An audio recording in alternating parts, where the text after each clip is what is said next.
好，那么就先聊这么多啊。下面呢，我们开始今天的这节课。今天是咱们2022年最后一晚的课程啊，很有纪念意义啊。画一幅锦鸡紫藤，祝大家呢新的一年呢紫气东来啊，紫气东来，大吉大利。那么这个啊，大家看一看这个尺寸，我说了啊，可以稍稍大一些啊，可以稍稍大一点，可以的，可以稍微大一些啊。为什么呢？因为这个锦鸡啊，你看看这个紫藤啊，这个量，那么这幅作品啊，原画它肯定要比咱们今天画的这个尺寸，我觉得是要大一些的啊。这个紫藤的量还是挺大的，所以呢，它的原画的尺寸我估计啊是会大一些。但是我今天我试一下这个卡纸。另外呢，主要是看看这个卡纸好不好用啊，看一下卡纸好不好用。所以大家可以，如果你感觉施展不开呀，你就是可以用个大一点的纸啊。好，我们再看一个锦鸡啊，这个锦鸡像一个钩一样，对不对？像一个钩打了一个对勾一样啊，站在这个纸的1/3处啊，横向的1/3处，纵向的也是啊，左边1/3处一个对勾。所以说这个1/3这个线是非常有讲究的啊，1/3的点呢是非常有讲究的，在国画里边啊，在国画里边特别有讲究。你看出枝啊，藤蔓的这个出枝也是在1/3处的地方，对不对？然后上面你看上面两个点呢，藤花以及这个叶子的点，是不是又恰恰是在1/3处，对不对啊？你说这是巧合吗？肯定也不完全是巧合，对不对？那么这已经是一种潜意识了，就是咱们画画的潜意识啊，画多了，对于国画的理解多了啊。是梁田老师啊，我是来云老师啊，对吧？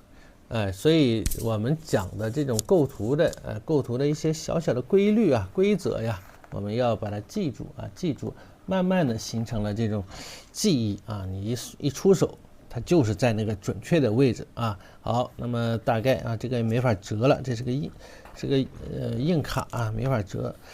我就大概啊，这是1/3处啊，你不要太低，你可以哪怕稍稍往中间去一点的，在1/2处也可以啊，因为中间还空了一段距离嘛，对不对？好，下面我们开始啊，直接开始画了一个对勾的形状啊。那么这个尾巴翘上去，正好也是在纸的1/3处，看到没有？上方的1/3处。那么你得大概啊掌握好这个位置，就是这样的一个勾。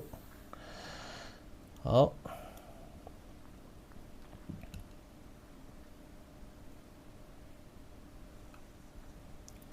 梁田老师，对，我跟梁田老师比较有意思啊，说话比较逗，是这种德云社风，相声风格的。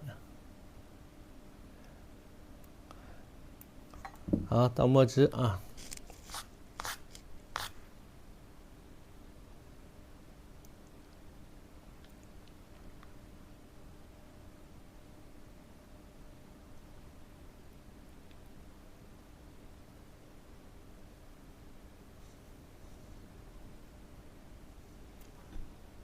梁田老师比较调皮啊。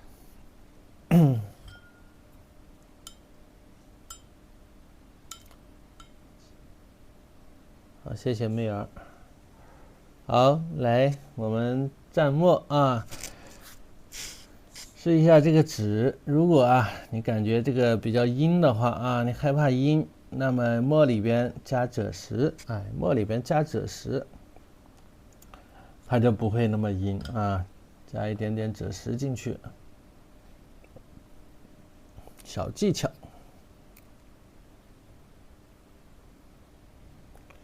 我这是个电动镜头啊，买了一个电动镜头，所以比较智能。小狼毫，用个小狼毫啊，我加一点点赭石进去，因为这个纸啊不大熟悉。好了，那么这个颈肌啊，我们看看是这种回眸啊，回眸的这种感觉啊，侧着身子啊，侧着身子，1/3处啊，大概是在1/3往上的地方，脑袋啊，在1/3往上的地方，接近1/2的地方，所以你不要画太低啊，太低，否则啊，这个脚就没底下的石头太低了，它底下石头没地方画啊，脚没地方站。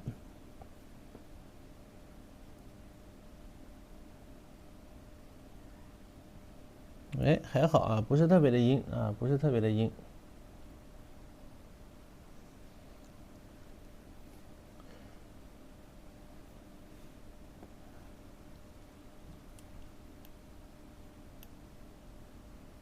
有重影吗？灯光的原因吗？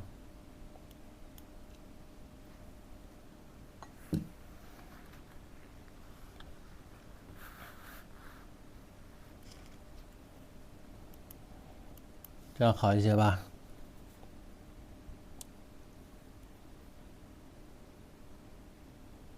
老师挣钱了，把这个设备再给它更新一下啊。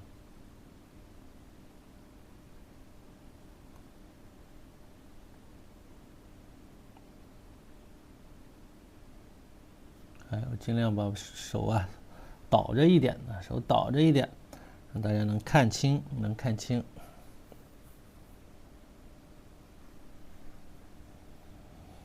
他，哎呀，我说了，他这个玩意儿，他老是自己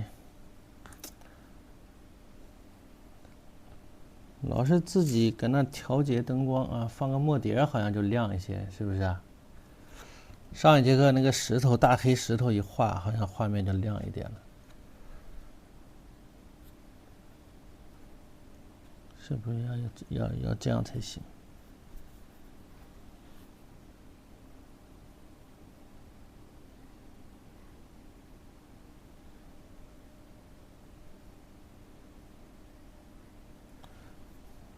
原画是田世光的啊，原画是田世光的。那么有的同学画这个小鸟呢，有什么问题呢？我看了作业啊，有位同学我记不住叫什么名字忘了，哎，他画的这个其实画的还挺好的，那只鸟画的那个海棠的那幅作品啊，画的海棠的那幅作品其实画的还不错。但是眼睛啊，这个眼睛记住啊，这个嘴巴我老师讲啊，3条线对不对？上中下3条线。那么眼睛呢是在这个中线上方，在中线上方啊，大家记住，在这个中线的上方啊，上方这个嘴角上方啊，不要画下来了，哎，不要画太低了，画太低了就不要压缩的太厉害啊。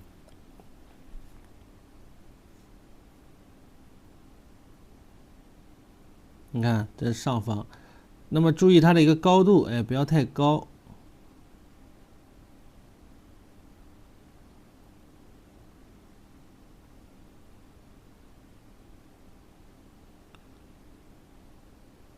眼睛可以是2笔啊，不一定非得1笔啊，不一定非得1笔，对吧？2笔给它画出来即可啊，2笔，上面1笔，下面1笔。哎呀，我最近也是，最近我好像这个状态，身体状态，我怎么感觉想要复阳的感觉啊，特别可怕，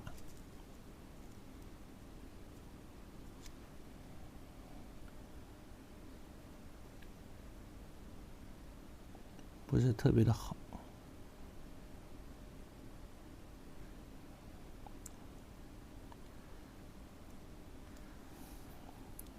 最近脖子也疼了，嗅觉也没有了，我现在失去了嗅觉。眼珠子要留出一定的高光啊，留出一定的高光来，哎，像这样的，看到没有？那么它的这个小写意呢，和王雪涛的这个不太一样啊。和王雪涛画的这个颈肌，之前大家应该学过啊，王雪涛的这个颈肌，对不对啊？文强老师给大家上课画的，对不对啊？不是特别一样，它比王雪涛的呢要再偏工整一些，对不对？再偏工整一点。好了，下面呢我们要画这个冠啊，头上哎这一笔，那么要调一个藤黄啊，藤黄加一点鹅黄啊，藤黄加一点鹅黄，藤黄加一点鹅黄，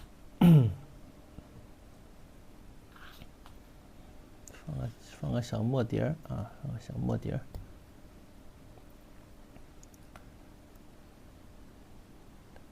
比较奇怪啊，这一次，我没有嗅觉了，闻不到东西了。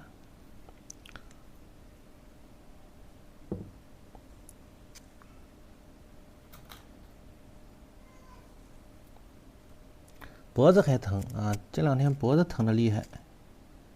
再加一点鹅黄啊，加一点鹅黄。这两个呀要搅和到一块儿用啊。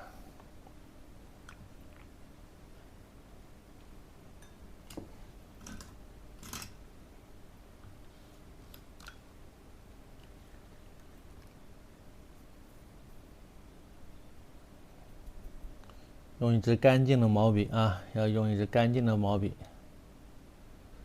不是，我是脖子侧面疼啊，我不是后面疼，特别奇怪啊，这两天疼的比较严重，有时候一低头都疼。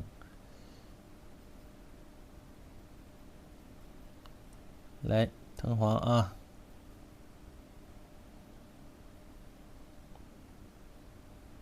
别用赭石干嘛呀？不要用赭石，没有用竹标啊，没有鹅黄用竹标啊，赭石太深了，赭石太深了。你看，没有你就用加一点竹标就可以啊，千万别用赭石啊。好，以藤黄为主，以藤黄为主啊，以藤黄为主就可以了。那么我们要注意啊，要注意这一笔过来啊，你这一笔，你看你能不能画成？如果画不成啊，你可以先把这个位置啊给它确定一下。哎，像画这个，像画鸳鸯似的，明白吧？大家之前画过鸳鸯没有啊？画鸳鸯这个公的这个鸳鸯头上，是不是这个感觉啊？就是这个感觉。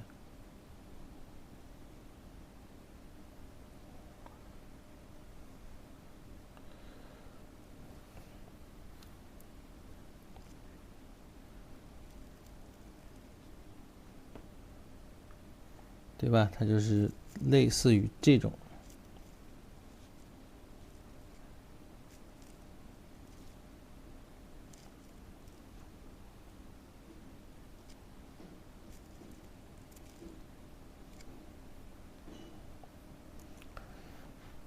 如果啊你拿不准，你就先把脸部这一块啊，脸部这一块用淡淡的赭石啊，把眼睛周围这一块哎给它画出来，给它染出来。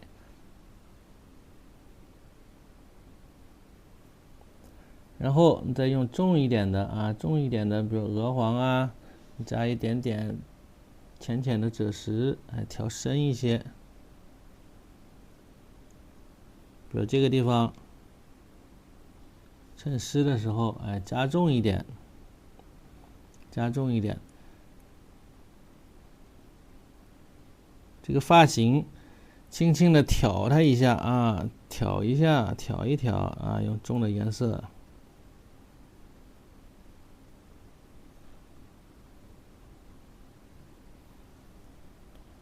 就是这么一个感觉啊，就是这么个感觉，轻轻的挑一挑，对吧？好了，接下来呢，面部啊，面部呢就是用这个赭石啊，可以等它稍稍干一些啊，可以等它稍干一点。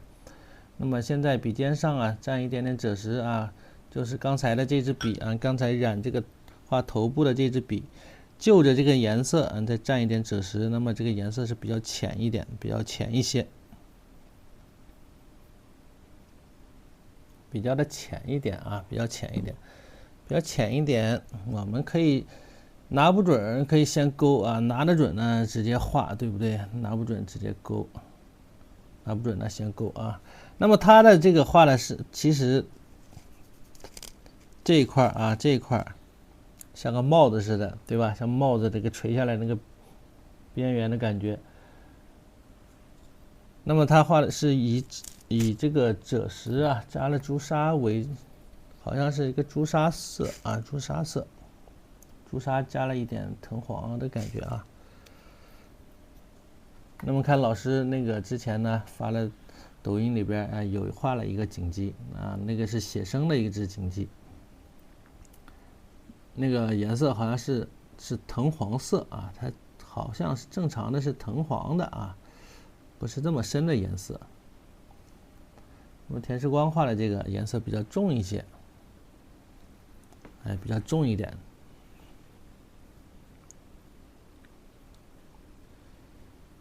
它呢，这个羽毛是一片一片的啊，你画的时候轻轻的，看看打一个勾啊，轻轻的像打一个勾一样啊，打一个勾似的这种感觉。那么像王雪涛他通常画的时候呢，是用淡墨啊，先给它整体勾出来也可以啊，你先整体勾出来也可以，你先这么画也可以啊。它是先整体的勾出来一个形啊，大概的一个形，就是这样的，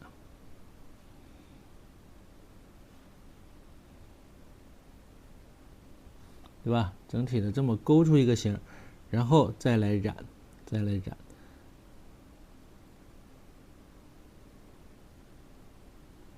注意大小的一个变化啊，可以注意一下大小错落的一个变化啊，而且要注意什么？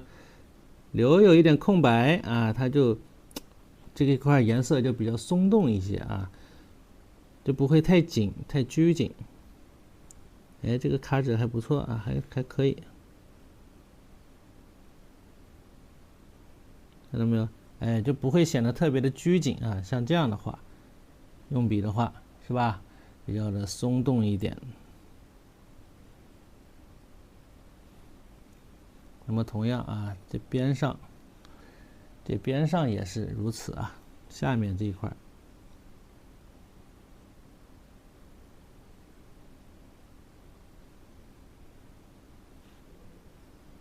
你要拿不准，你就先这么勾一下啊，勾个差不多，大概齐。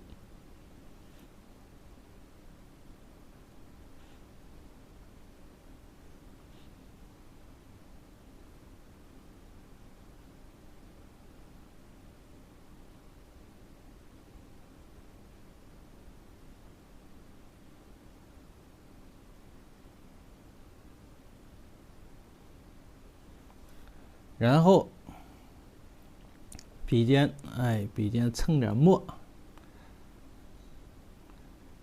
这不是赭石啊，朱砂，这是朱砂啊。你看朱砂调了刚才的这个藤黄啊，笔上刚才蘸了藤黄和鹅黄啊，是这个颜色。然后笔尖蹭一点点淡墨啊，蹭一点淡墨，把这小豹纹呐，这就是类似于小豹纹的感觉啊。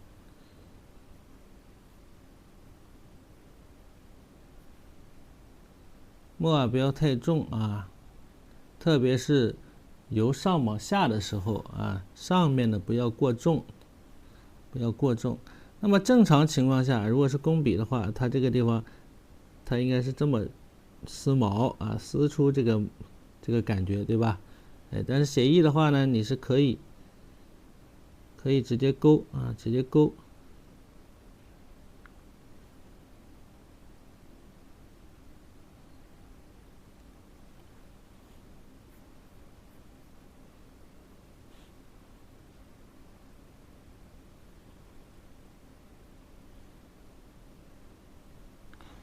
那么这就是这种小写意的画法啊，小写意的这种画法了。勾完之后，稍稍的看点一点，有的地方啊，丰富一下，对吧？和原画这种画法呢，稍稍有一点点不一样啊，加入了一点自己的理解。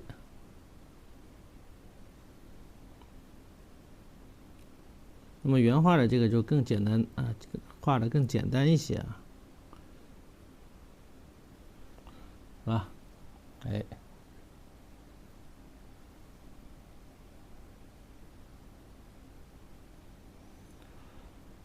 宫廷锦鸡，这叫红腹锦鸡，哎，红腹锦鸡，这个叫红腹锦鸡啊。好，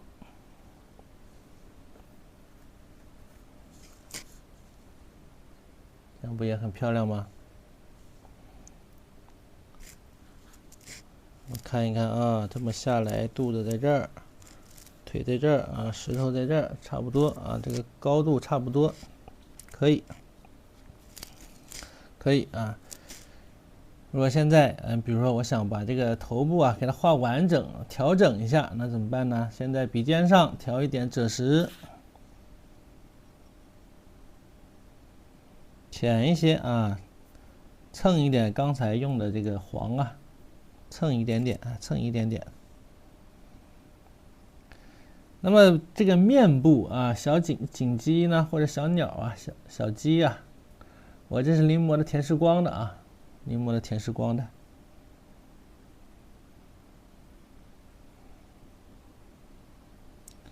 面部比较有这种，它是有那个小脸上有那个皮呀、这一块啊，像角质似的这种感觉。那么你画的时候啊，你要围着它的眼睛的这个结构来画啊。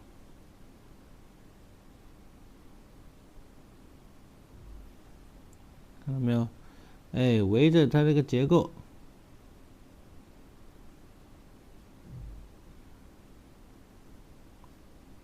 留一点点啊，有的地方要留有这个空白，留有空白。先用浅色啊，你看这个颜色比较浅，对不对？先用浅色啊，再用深色。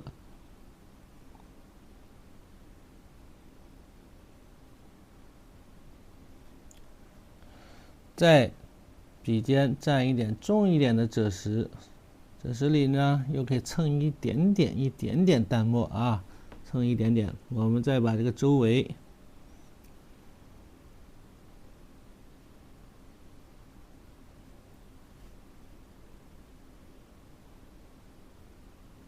加重一下。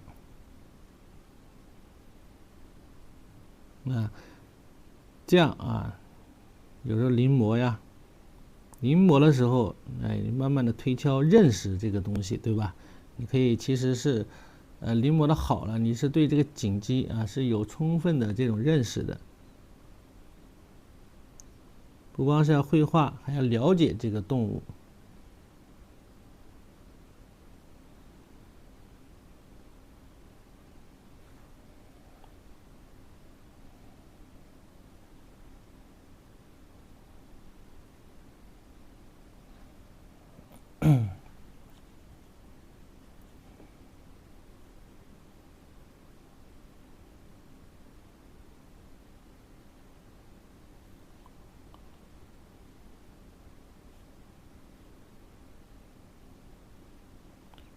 哎，小发型啊，收拾收拾啊，小发型给它收拾一下。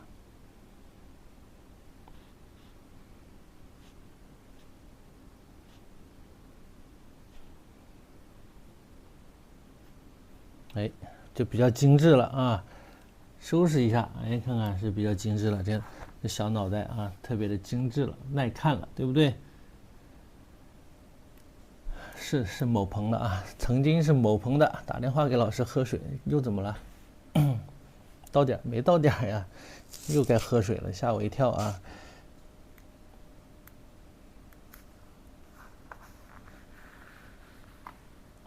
不大敢喝水啊，喝了水就是想上厕所。好，我们再来看一看腹部啊。那么腹部同样啊，老师教大家这个画鸟的技法，还记不记得了？这种套娃的方式，对不对？套娃的方式啊。那么这只我们用颜色，那么轻轻的给大家起个形，好吧？那么它是颜色比较深啊，所以呢，我们稍稍用颜色起个形没有关系啊。我就用这个朱砂这个藤黄的一个颜色啊。套娃对吧？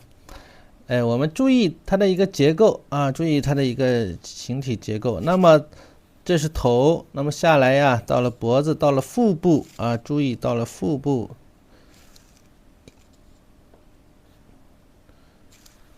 前面我们讲它是一个卵形，对不对？一个卵形。那么整个这一块脖子是到哪儿呢？到腹部这一块，我们看它的一个颜色啊，它其实是在这儿。那么这一块是它的一个脖子，对吧？到了腹部啊，储存食物的地方。后面是背部啊，背部在哪儿？背部在这儿，在这一块啊，背部在这一块。这个绿色的这一块啊，以及翅膀这个区域，你要给它划分出来。那么这一块呢，它合一块，它又是一个卵形啊，卵形，对吧？它是这样的，然后才是什么中线啊，得有一个中线呀。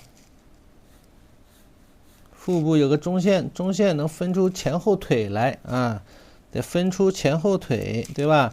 这是前面这个腿，这是后面这个腿，哎，这样分出来是不是？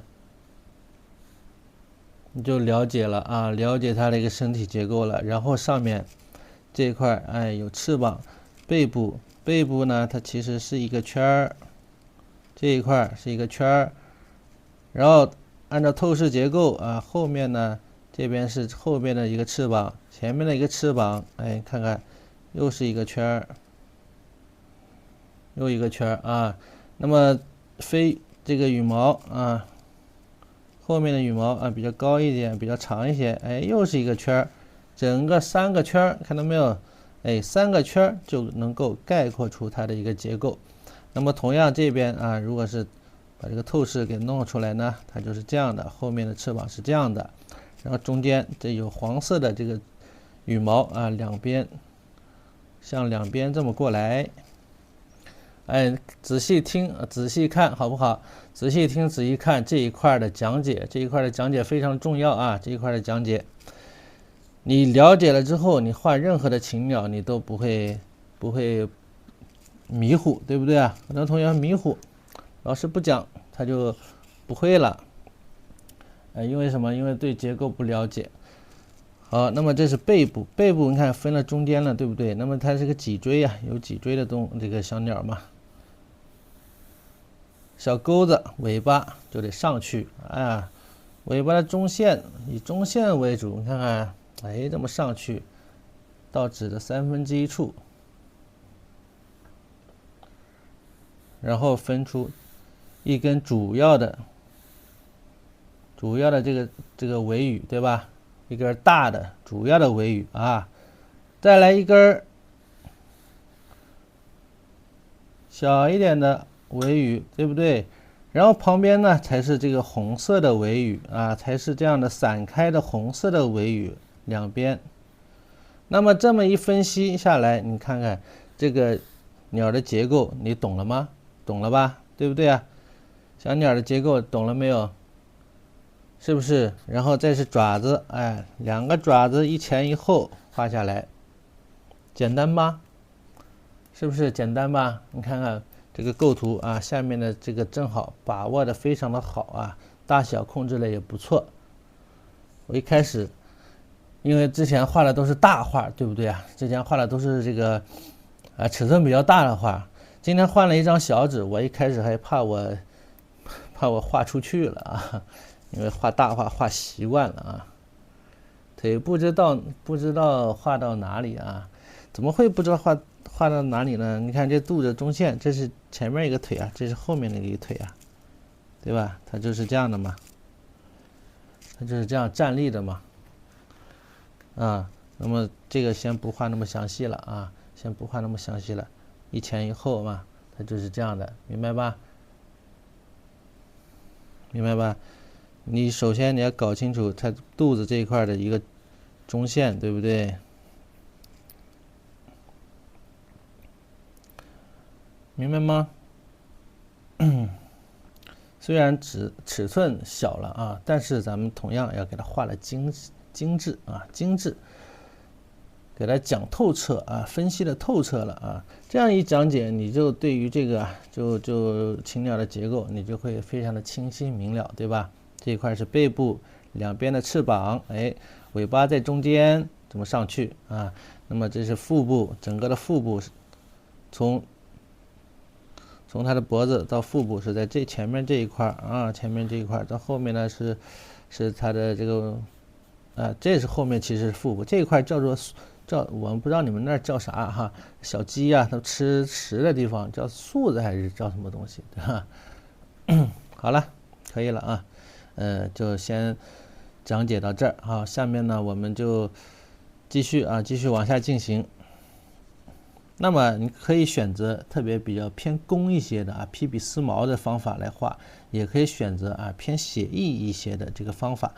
当然，两种方式都是可以的根据自己的喜好，好不好？这个颜色会用到曙红加朱砂曙红加朱砂。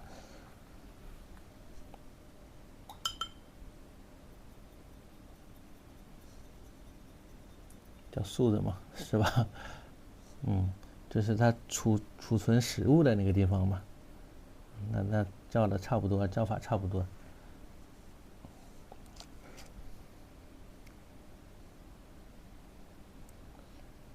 好，那么我先用这种披笔这种丝毛的方式给大家讲一下，好不好？如果是直接那么概括的话呀，那很快就画完了这一支就时间太快了，今天。那就是3、5笔就把这一块画完了。好，那么老师调了一个这个颜色，看一看，曙红加朱砂的这么一个颜色可以用画带胜的方法吗？可以呀，可以用画带胜的方法呀。有一点不一样，带胜的它的那个毛发也特别的细腻，对吧？它比较瘦，比较紧实，所以呢，它用那种画出来有光泽感今天这种你也可以选择像那样的方法。那么技法你学会了之后呢，那就是你自己的了。你至于你想要什么效果，你就选取什么技法。那么如果你想要上一节课画带胜的这种技法呢，那你就先披笔丝毛嘛。你看。注意披笔丝毛注意披笔丝毛它是有怎么样有方向分组的，好不好？上次的带胜很惊艳是吧？没事大家喜欢呢，回头我们隔3差5的就画一画，隔3差5的，我就给你们演示一下也行。就是隔3差5，就相当于1个礼拜，咱只能画那么一回或者1个月画2回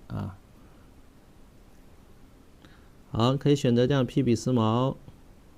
你看看，注意要交叉，要分层，看到没有？很多同学他的披笔丝毛是从上直接刷下来把它当成了一个刷子在使用，那是有问题的那是不对的。你看老师的，它是有羽毛的这种交叉，互相交叉到一块的这个感觉。上面一层，下面一层，它是有这种叠加的叠加的感觉的这是披笔丝毛，对吧？但是我不知道这个纸好不好染因为是卡纸，试一试吧。好，到边上你可以是朝那一边到了中间之后要注意，又要注意什么？分组分层进行交叉。看到没有？进行交叉，这个很重要很重要。回头我做一个详细的各种丝毛的这种分解视频我录好传到咱们的学习资料库里边咱们的这个视频资料库里边，各种的丝毛方式。画小鸟，我跟你说过画小鸟老师是。绝对是高手中的高手就是你们认识的高手当中的高手。这个画鸟，因为我画的小鸟都超过上千只了，对吧？这种，特别是我指的不是写意的那种小鸟啊，这种比较工整的啊，工笔类的。那么写意的那种就更多啊，那都数不胜数。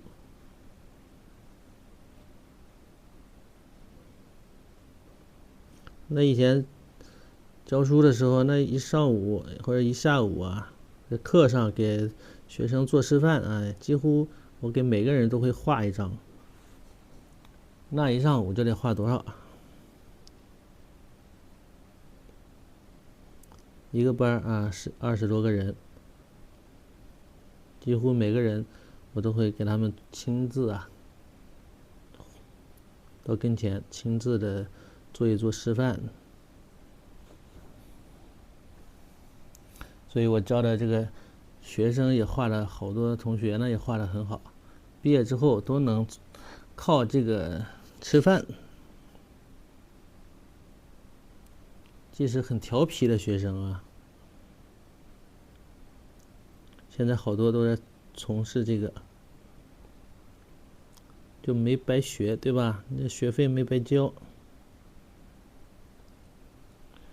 可以这样，像这样的啊，这是画生宣画工笔啊，它是比较细腻，可以这样画。你要没耐心啊，也可以稍稍放开一些啊。一会儿再给你演示一下。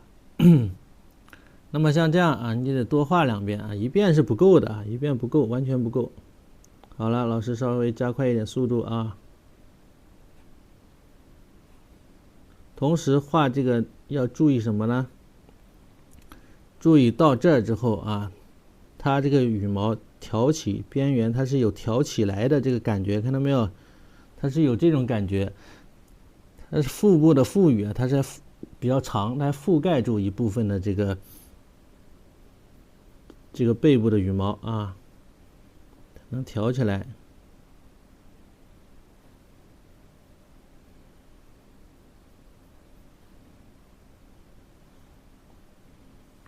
尤其是边缘的地方，中间的地方可以让它糊涂一点，对吧？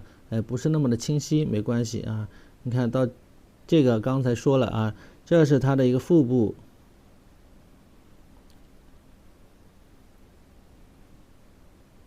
是吧？这是它的一个腹部啊，找找这个感觉啊，大胆的画。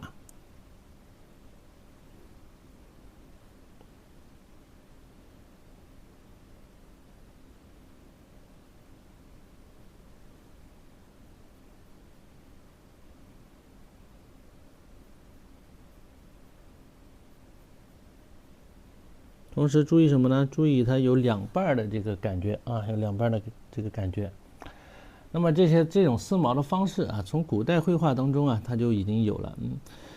好多同学，比如说咱们讲的画小鸟的画的，或者一些名家作品当中，那经常你能看到，你某某某笔意，你新罗山人笔意，对吧？你新罗山人笔意，新罗山人是谁？就是华严啊，就是华严。所以咱们好多画这种小鸟的这种画法，从哪儿来的呀？从清代新罗山人这儿来的，从华严那儿来的啊，明白吧？如果你的小鸟画不好，你就可以看一看。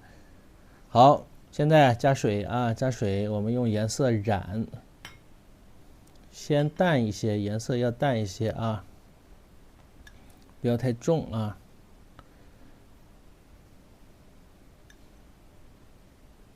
你看，一染了颜色之后啊，第一遍呢先淡一些，那么批笔还是不要太水分不要太大啊，否则就会阴得很厉害，就达不到你想要的啊。昨天上一节课带生鸟的这个感觉了，还是按照丝毛的这个结构啊，这个方向，你看看啊，按照这个方向呀。先来一遍，我们来看一看，好不好？先这么画一遍，我们看一看效果，是深是浅。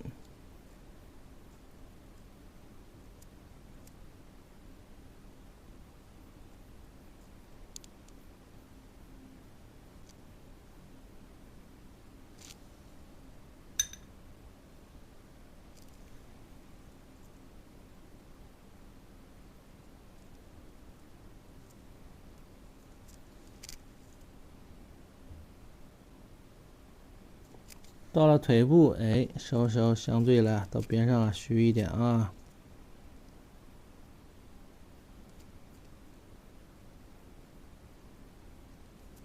要连贯啊，千万要连贯，注意，否则啊就会留出一个水印子啊，留出水印了，之后呢就不大好画了。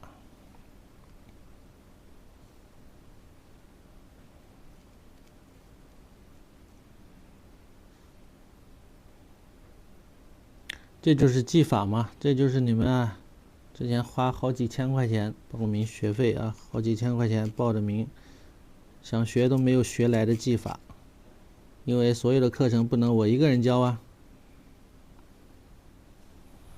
但是在这儿啊，你是能够可以的了，对不对？哎，那么这一遍你看看就已经很不错了，对不对？是吧？就很舒服啊，很舒服。笔尖继续呢，蘸这个曙红啊，或者来一点点胭脂也行啊。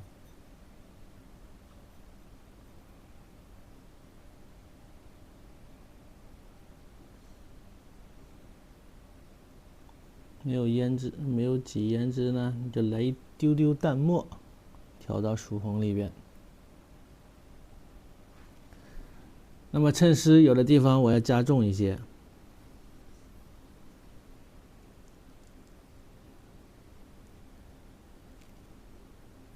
衬湿我用丝毛，看到没有？湿地丝毛，哎。其实技法都教给你们过，只是大家不会用。画老虎的时候，画梅花鹿的时候，那个丝毛我是不是这么教的呀？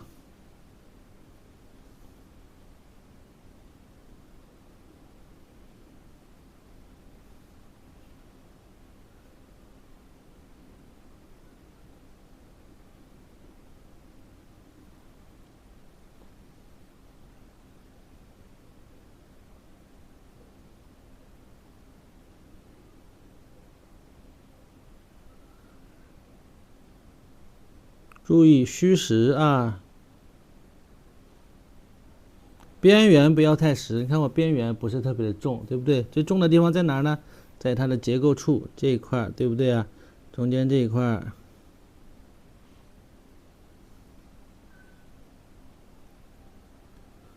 好，尾部换一种笔法。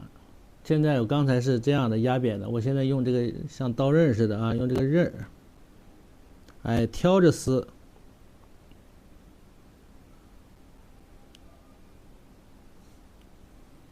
因为什么？因为它要清晰一些啊。就是毛笔在你手上一定要学会灵活的运用啊。那说实话啊，以前我在学校里面是没有这么仔细的去教过学的啊，也是只能说是像这样的直播课啊才能够做到。看到没有？你看看就这一片的这个技术啊，我相信啊没有多少老师会啊，就他们也得学习，是不是？哎，你看看效果怎么样啊？大家说效果怎么样？嗯。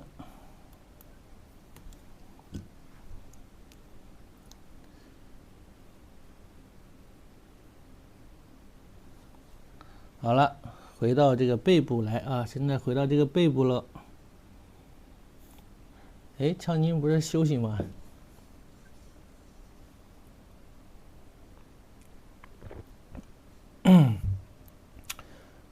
所以说，我觉得啊，咱们这个课程啊，你买了绝对不会亏啊，绝对不会亏的啊。这么点钱，平均一节课2块多一点啊，你像这么一节课2块多钱，谁愿意画给你看呢？是不是？你还能反复看，反复的看，并且还能够跟老师建立联系，对不对？你有什么问题，有什么作业啊，都能有什么问题都能问老师，老师还会给你做亲自的解答。亲自的点评啊，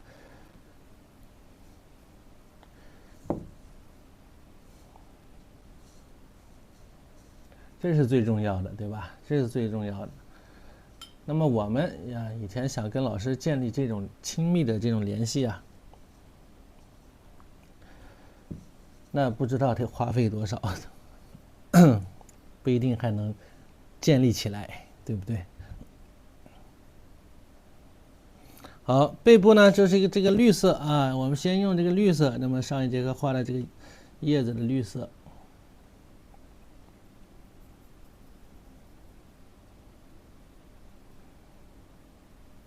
你看华严的作品啊，华严的有一张这个鹦鹉啊，有一张鹦鹉啊，这个画法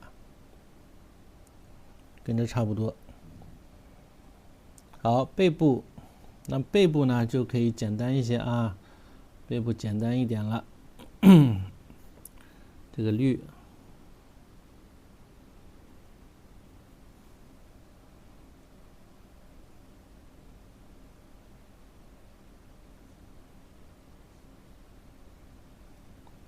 注意排列啊，注意排列，要有这种领毛的这个感觉在里边啊。领毛是怎么排列的呢？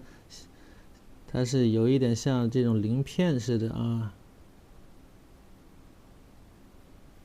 哎，你要注意用笔，要这样用，看到没有？是有方向性的啊，有方向的这种。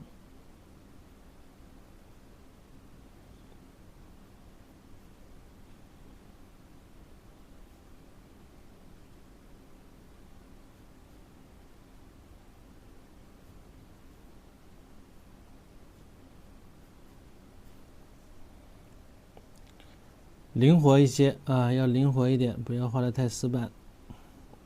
那么到这个地方啊，到底下了呢，留一点缝隙，哎，轻轻的再施一施笔就可以了。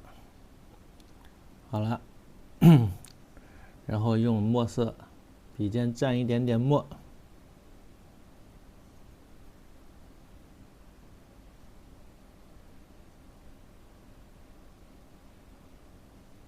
勾勒一下，像这样的感觉，对吧？可以轻轻的这样勾一勾啊。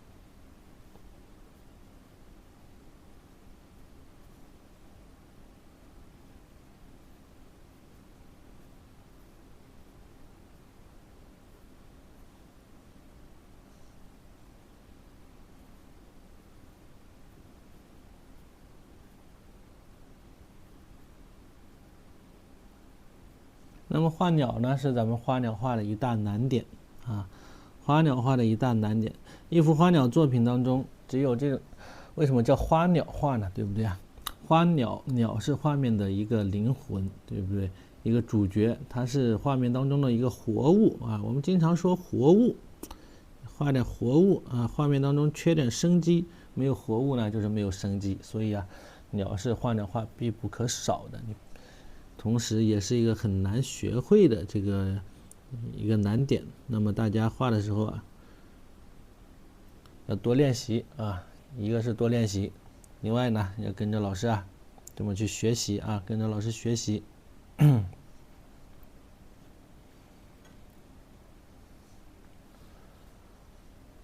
好，买了还能重复买，买了重复不了了啊。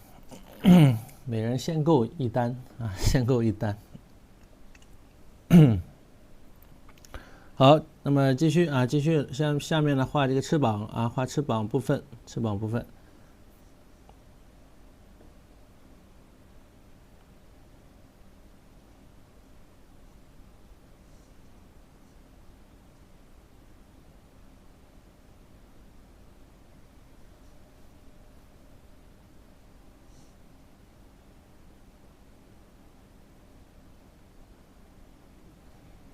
哎，翅膀这儿呢，它颜色比较重一些，看到没有？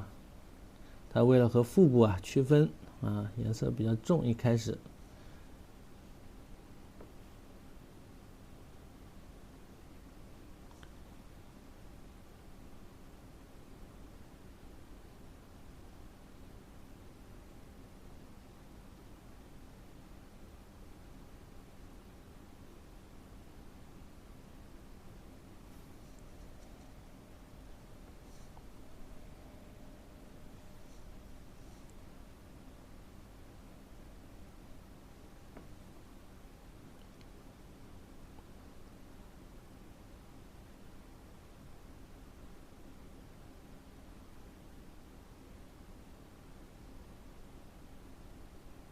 注意笔法啊，注意这种笔法。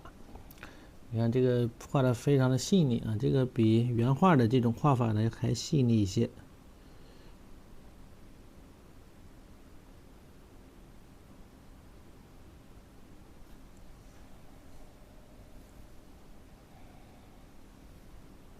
回头带大家画一画啊，新罗山人的这种小鸟啊，它的好多这个册页，好多的这个小册页画的特别的好，画的特别的好。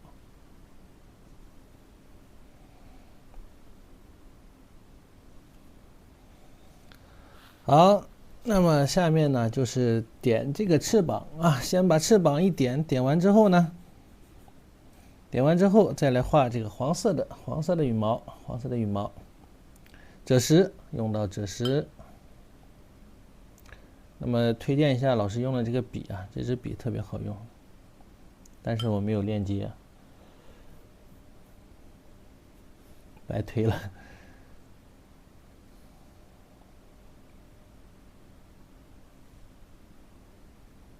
为啥压画呀？我是把它捂一捂啊，捂干一点，有点湿了那个地方，我用的颜色，怕它阴。调个赭石，这个小卡纸还不错啊，价格也不是太贵，不贵，效果还行。回头我再买一些，以后啊咱们就用卡纸了，省得我的这个红型纸用的还有点心疼啊。好，注意翅膀呢，看看啊，翅膀的这个飞羽啊，画个2层啊，2层就可以了。你看它就是2层而已啊，2层而已。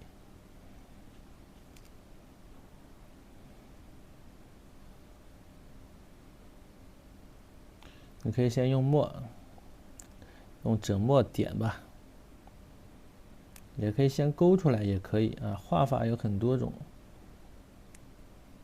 自己挑自己擅长的来啊。比如像这个啊，我先用个整墨，先点出上面的这一块啊，这一块。那么点的时候，这种啊，其实呢就是把毛笔压倒，对吧？压倒啊。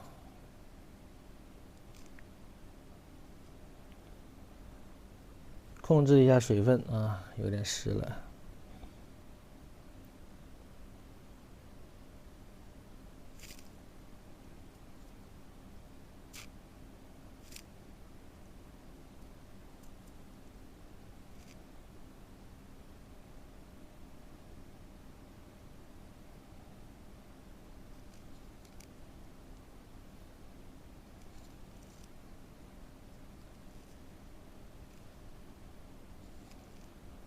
然后再用墨，注意一下这个顺序，对吧？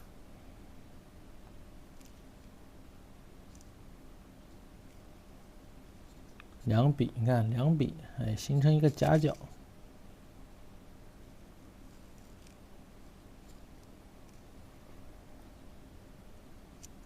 就是这样一个感觉。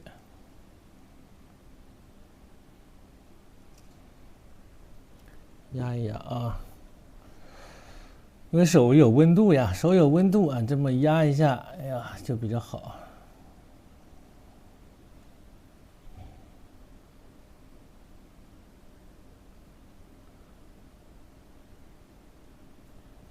对，我除了课没有，目前没有别的什么东西啊，别的什么带了2天货，这个小店分变低了，懒得带了。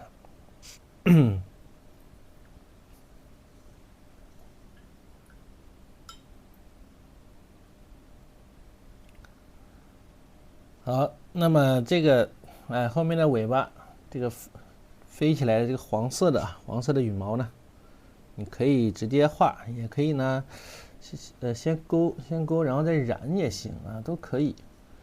我们就连画带染啊，连染带勾，说错了啊，先染再勾啊，看还是用刚才的这个藤黄啊、鹅黄啊，对吧？那么这个染的时候要注意啊，要用笔啊，要注意点虚实，不要染得太实了啊，不要像头部这一块。我们要把它染的蓬松起来啊，要染的蓬松起来。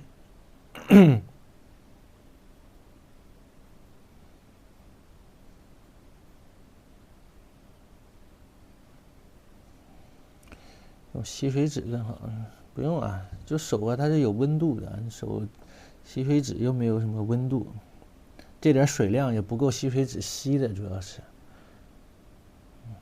好，开始了。那么这个是我透视过来看到的侧面的这个翅膀啊，所以我给它画出来了。但是呢，它正面是因为有了这个黄色的这个羽毛，对吧？飞羽，哎。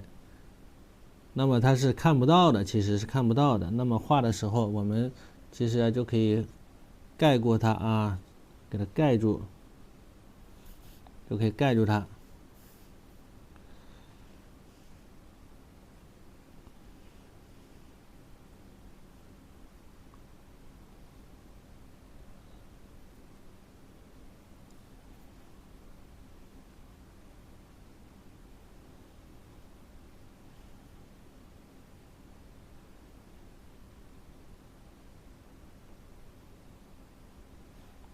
到这边啊，它是向外这么散开，看到没有？向外这么散开。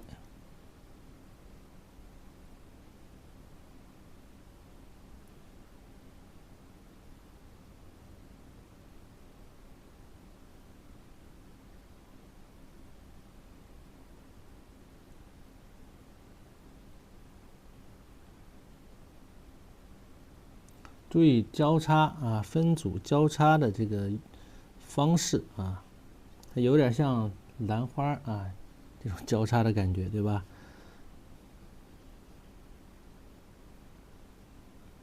好，衬湿啊，再来啊，衬湿再来，加点赭石，加淡墨，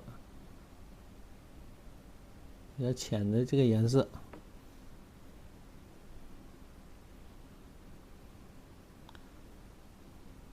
毛笔散锋啊，散开，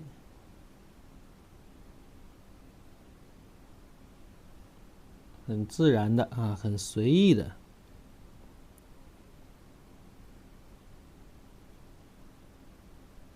随意一些啊。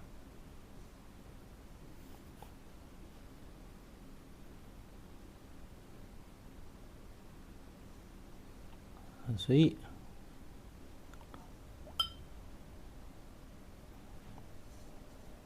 这样就可以了。然后这边呢，它其实是有一个翅膀啊，露着一个翅膀，哎，用刚才的淡淡的这个赭墨呀，来一笔啊，表示一下这个翅膀，怎么样？快完成了是不是啊？很快就完成了啊！呀，8点了，又过点了，又过点了。一晚上也就2个整点是吧？老错过，老错过这个整点时间。现在喝水也晚了吧？别喝了。好，我们来画，哎呦，蹭上啥了？来画翅膀啊，画尾巴，小豹纹的尾巴啊，小豹纹的尾巴，很漂亮啊。那么用笔要大胆啊，要干脆利落了。这会儿用笔要干脆利落啊。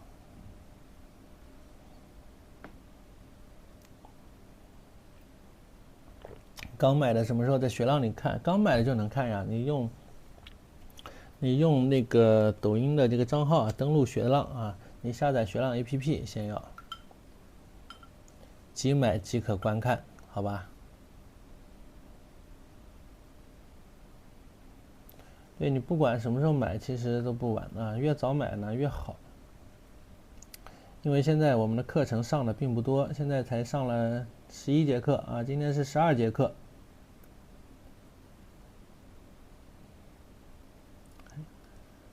还有大把的跟老师相处的时间，对不对？那么这个作业呢也是啊，你1年之内啊，你交作业我都会给你点评啊，从你购课的那个时间开始算。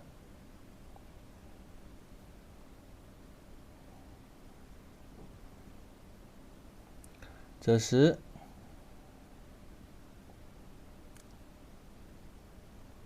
这是加了一点红啊，这个颜色很妖娆啊。颜色呀，要这一下啊，这一笔这两笔啊，要特别的饱满，要很饱满的上去啊。毛笔压扁，毛笔压扁，深呼一口气啊，别画歪了，别画断了啊，比划一下啊，比划比划。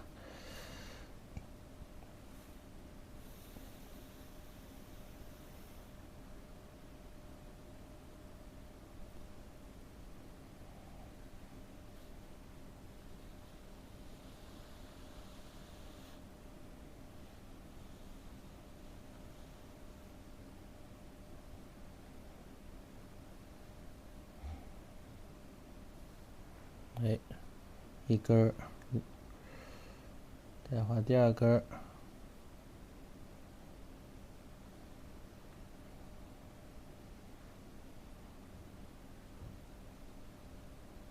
毛笔你看太湿了啊，我刚才用的。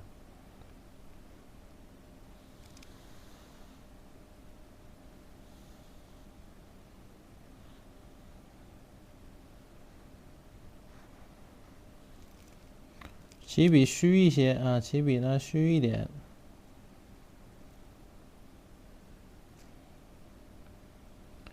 注意虚实啊，注意虚实。那么到下面来，同样啊要虚一点，那么你就往回呀，勾一勾啊，往回勾一勾。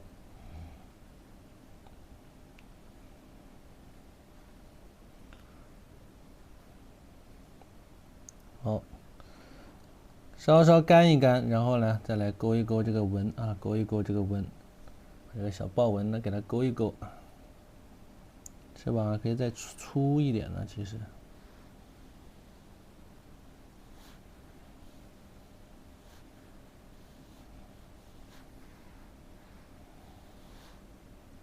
中间比较重一些啊，中间比较重一点，蘸一点点淡墨，蘸一点淡墨啊，不要太多啊，淡墨不要太多。尾巴的颜色是赭石啊，赭石加了一点点这个红啊，这个碟子里的朱砂呀，什么曙红啊，加了一点点。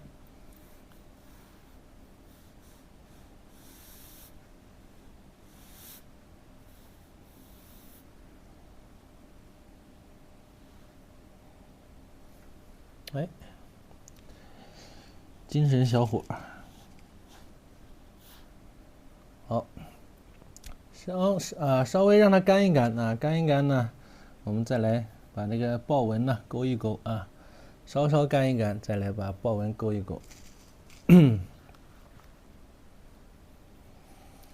好，那么下面呢，它这个旁边呢还有这种火红的啊，像凤凰似的。这个还是用刚才的啊，朱砂调曙红啊，朱砂调曙红，它和这种长尾的鸟呢，尾巴都差不多。你比如它那个绶带鸟啊，绶带鸟的尾巴，火红的，对吧？你比如江汉厅画了好多这种绶带鸟嘛，大家知道吧？那么他画的这种尾巴呢，就和这个差不多啊。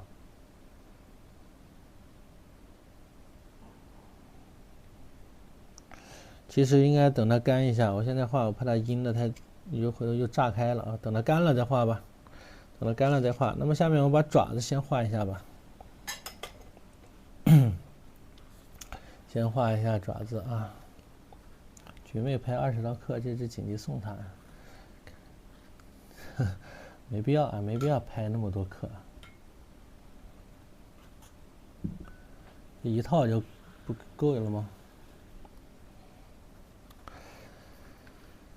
咱们需要大家啊，更多的人一起支持，大家一人贡献一份力，对吧？你不能靠1、2个人呢，像菊妹啊，之前猫头鹰啊这样啊，俏妮啊，你一人要给我拍20道课，那就没有必要了，那这个事情就意义就不大了啊，就没有意义了。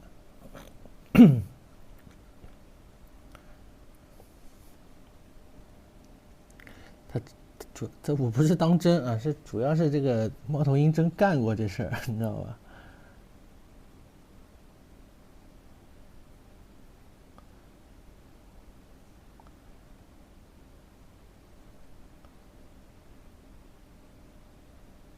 现在还不大想卖画啊，不大想卖画。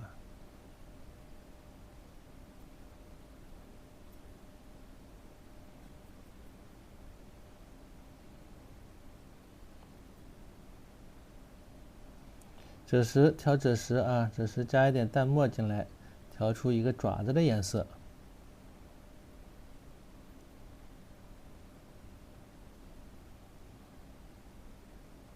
可以干一些啊，爪子特别的要有什么？有骨感啊，爪子必须得有骨感。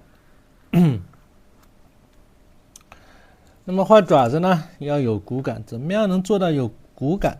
就是古法用笔啊，怎么做到有古法用笔？哎，就是咱们的这种以书入画，对吧？这种书写性的这种用笔方式，那么它是能够做到古法用笔。你比如说画这个爪子啊，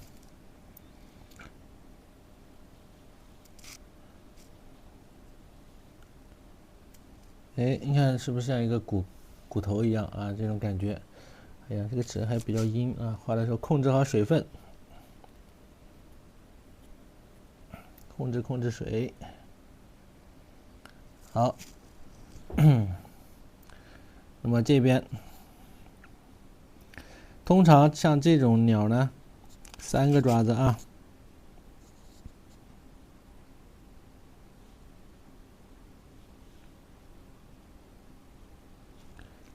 ，2节啊，2节，看到没有？它每一个指头它的节数不一样啊，都不是一样的啊，有的2节，有的就1节。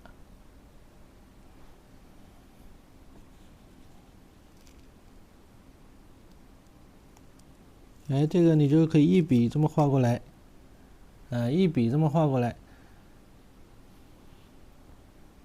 哎，这个呢，它是要往这边啊，往这边，对吧？3笔啊，那么再画这个爪子，再画这个爪子啊。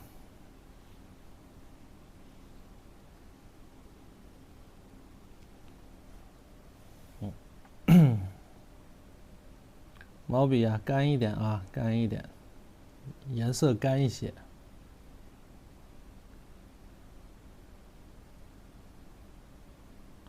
那个复方，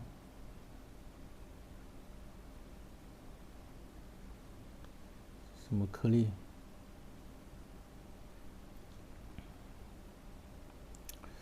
最近有点怎么又想感冒啊？嗓子也不舒服，脖子也不舒服啊，眼睛也不舒服，还总流眼泪。这个爪子粗壮一些啊，这个爪子粗壮一点。中锋用笔，你看像写个一字一样，看到没有？像写个一呀。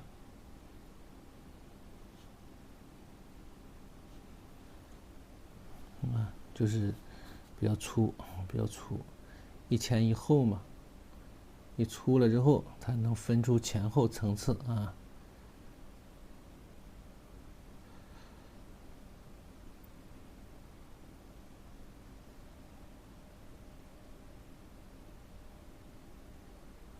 没办法啊，俩熊孩子在家不得照顾呀，天天跟打仗似的。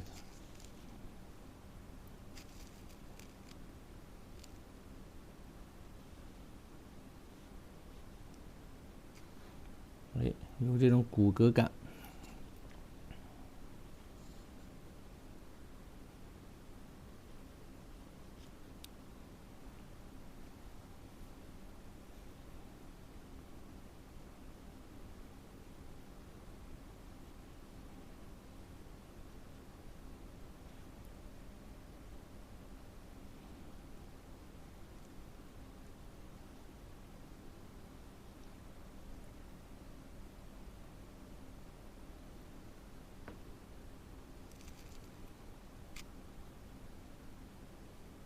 这个爪子比较小，比较短啊，特别的短，看到没有？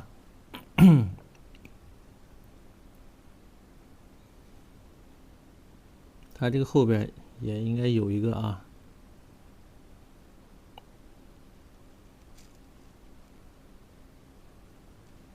它这后边也应该有一个，不光这儿有啊，这里还有一个，用比较浅的一个颜色。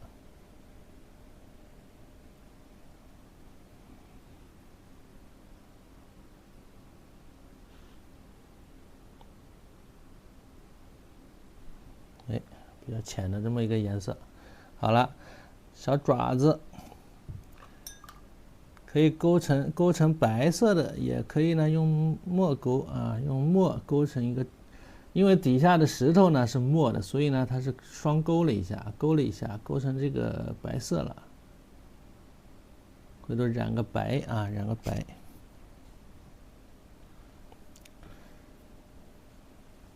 是的，回头注意休息休息啊。小看了啊，当时前几天觉得没什么事儿啊。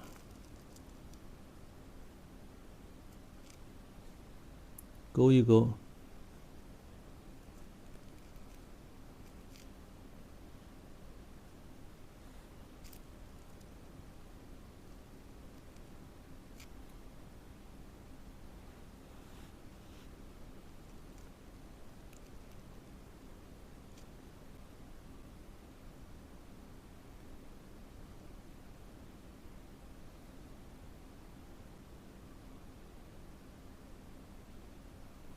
好，然后啊，再用这个墨啊，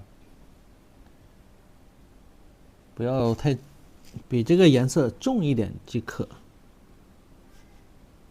可以勾一勾啊，勾勒一下，看到没有？把这个爪子啊，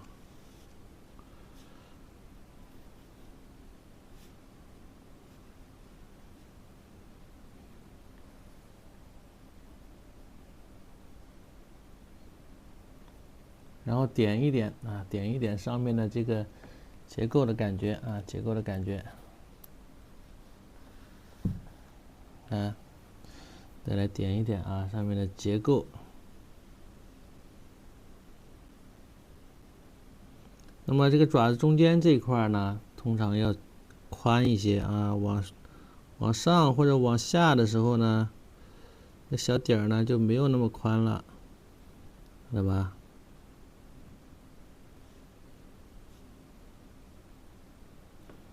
哎，就是这种感觉。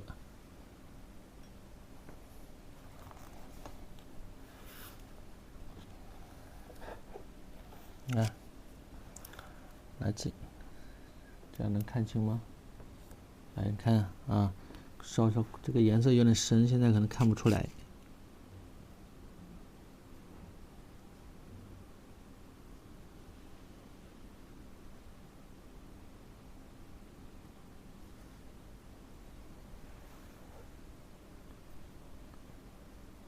这要是画工笔啊，把这个用立粉啊一画，再一染色，那可漂亮了啊！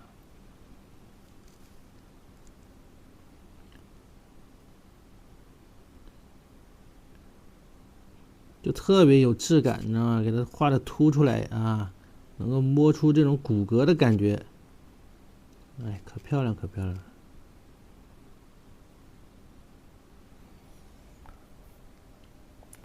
无人能及啊！好，回来啊，回来呢，把这个小翅膀啊、小豹纹呢，来处理。小豹纹呢，不能是等它干了再画，干了画就麻烦了啊。那么继续啊，也不要用这个勾线笔啊画，要用一个像老师这样的这种养好的笔画就可以了啊。你不要拿小勾线笔跟那勾，那勾不好，勾的不好看，特别的呆板。那么是在这个基础之上啊，调了墨。你看，这时在这个基础之上啊，再调这个墨色。哎，是吧？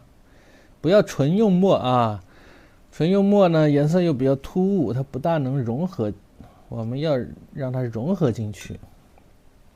那么这个小豹纹呢，就是小圈圈啊，小圈圈。那处理的方式比较简单粗暴，啊，稍稍重了一丢啊，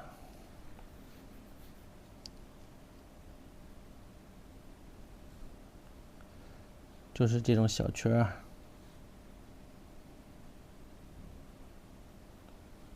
2笔3笔啊，也不一定完全是个圈儿，对吧？2笔3笔啊，让它有这个感觉啊，似圈非圈的感觉啊，似与不似之间嘛，经常讲啊，要似与不似之间啊，不要让人一看是个小圆圈，看透了，让人看不透啊。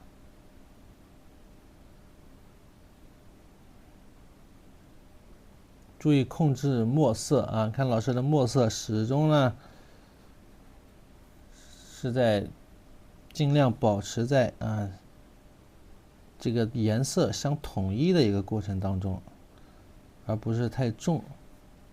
一旦过重啊，就跳戏了。你看这一笔呢，就有点跳戏，对吧？有点过重了，所以一定要控制好笔尖蘸淡墨啊。你看蘸了一次之后，最好是在擦笔纸上擦一下啊。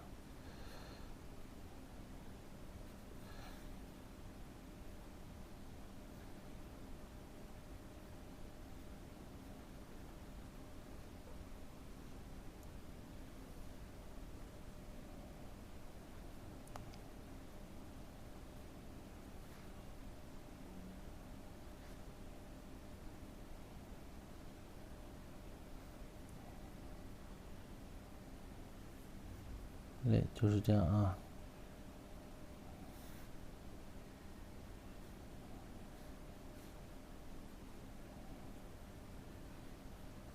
勾的随意一点啊，用笔一定要放松，小圆圈不要太像个小圆圈了啊。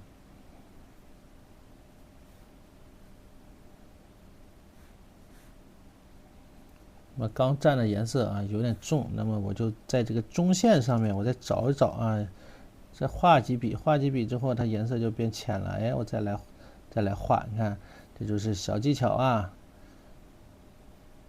比较鸡贼啊，看到没有？这样就比较鸡贼啊。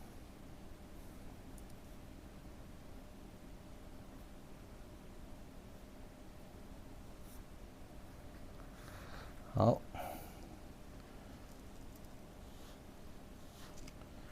就着这个淡淡的墨，中线这个地方提一笔，哎，提一笔，旁边的这个中线再提一笔啊，回头再用白一勾勒啊，一勾勒，后面侧面的斜向上的这样画啊，那么它这个羽毛它是这么折过来的，是折着的，知道吧？它就有了这个感觉了，哎，斜向上，看到没有？哎，斜着来。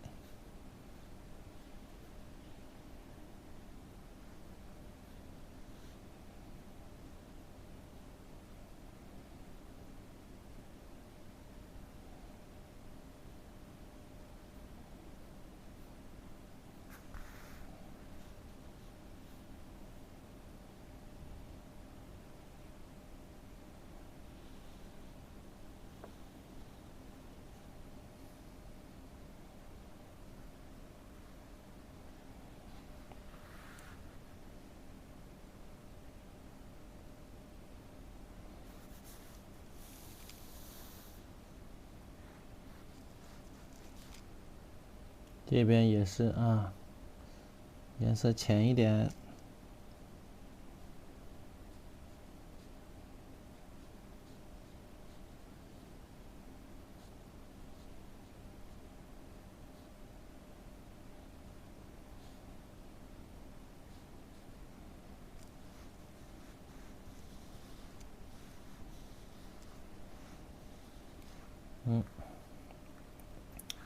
回头啊，再把这个中间用白色稍稍勾一下啊，一笔上去。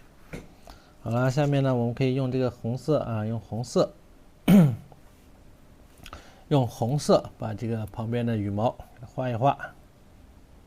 画的慢了，你看一只小鸡画了1个半小时还没整完。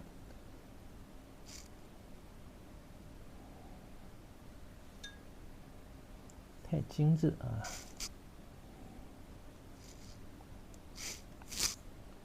那么这个要记住几个问题，一个是啊，丝毛和染色的一个技巧，另外一个是讲结构的一个技巧，对吧？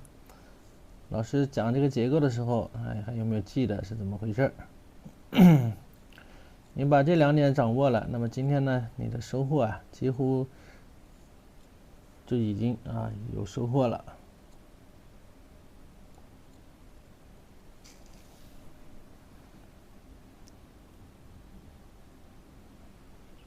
这个颜色要深一些啊，现在画的这个颜色要深一点。现在朱砂，朱砂和这个曙红给它调一块儿，笔上干一些，不要太湿了，刮一刮，你看把多余的水分刮掉。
看到这边呢可以稍稍的浅一点，加点水啊，加点水，稍稍浅一些。那么要做到这种虚实啊，前面实后边虚，对吧？那么这些每一些这种小的细节啊，都能注意到的话，慢慢的啊，你的绘画意识呢就是在不断的提高，对吧？你起码是绘画意识提高了啊。同时要虚入虚出，你看用笔要虚入虚出，不要有这种明显的痕迹在里边啊，不要有太过重的痕迹在里边。它这个尾巴要是长上去的啊，再来一点点赭石啊，淡淡的赭石，把这个地方让它接过来。轻轻的啊，让它接在一起，对吧？是从里边长过来的这个感觉给它画出来。哎呀，现在就很完美了啊，就很完美了，是不是？非常的不错啊，又是一张精品啊！来云出品必是精品，应该是这么说。又骄傲了一下，情不自禁了，我就骄傲了一下。好。把这个小嘴巴啊，小嘴巴呢，用这个淡淡的赭石染一下。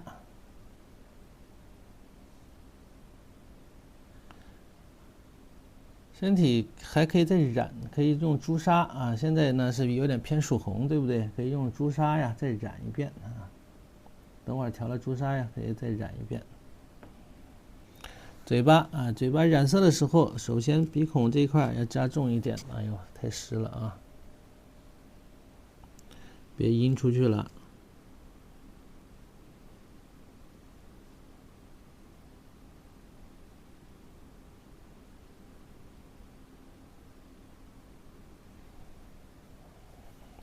不要染得太满啊！不要染得太满，看到没有？留一点缝啊，留一点缝隙啊，留点空隙。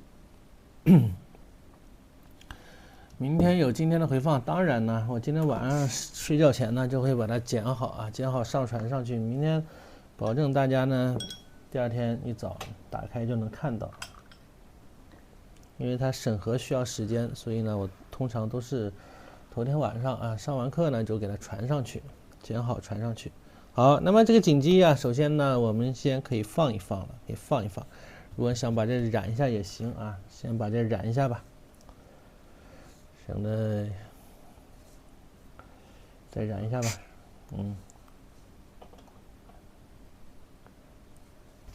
你得进班级群，得买了课才能看到回放啊，没买课是看不到回放的。这么精彩的这个内容啊，你没有回放，我都觉得可惜啊。很感谢这个平台啊，我有时候我自己都打开看一看，你知道吧？看看哪里讲得好，哪里还需要再改进改进，对吧？哎，有时候我媳妇儿也给我提意见啊，哪里需要怎么样怎么样。挤点朱砂啊，挤点朱砂，调一下淡淡的啊，浅浅的一个颜色。因为这个确实，平时以前画画怎么会自己画画自己给自己录视频呢？不可能啊。所以有这个我觉得还挺好的。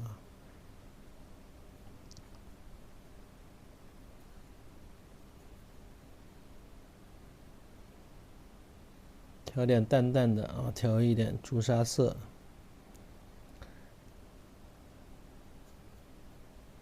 好了。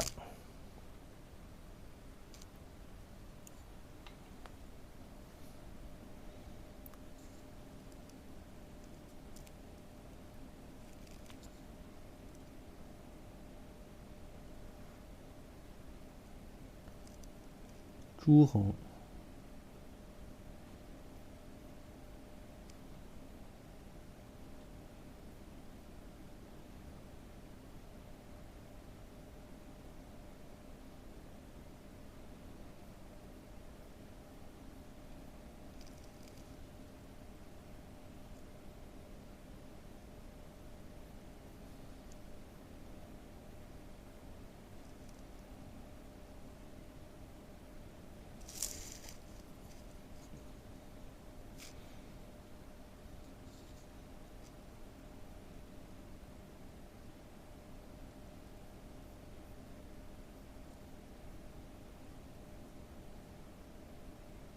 到边上啊，轻轻的啊。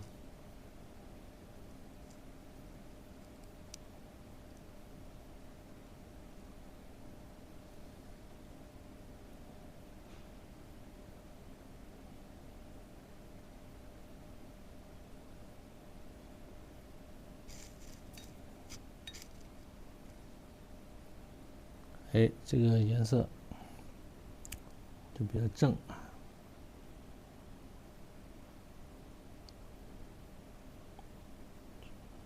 有一种皇家的气质啊，这种贵气。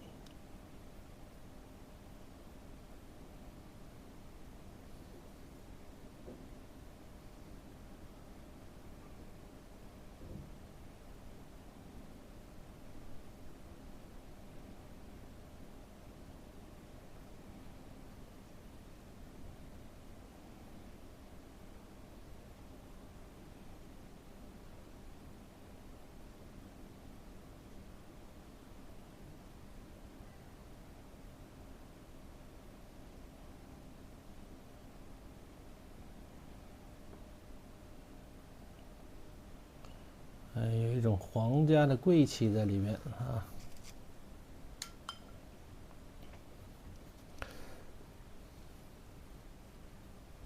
把这个小赭石色啊，淡淡的赭石色呢，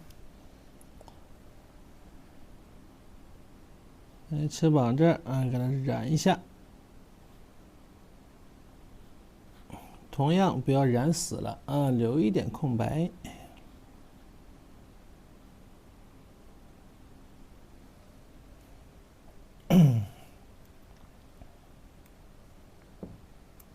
好，哇，现在这个红不要太红了啊，这个贵气十足啊。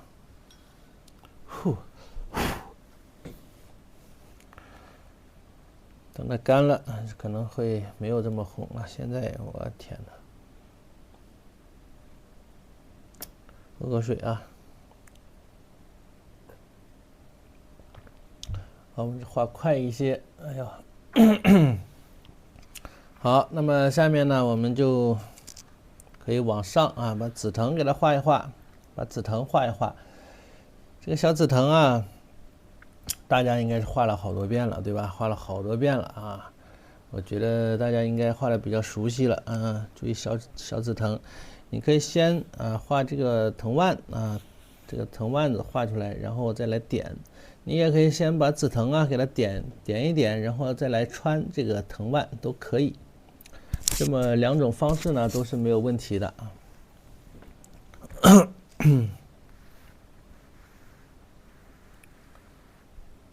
那么首先我们来画一下啊，把主要的这个藤蔓呢还是给它画一下。藤蔓呢用一个赭石啊，淡淡的赭石啊。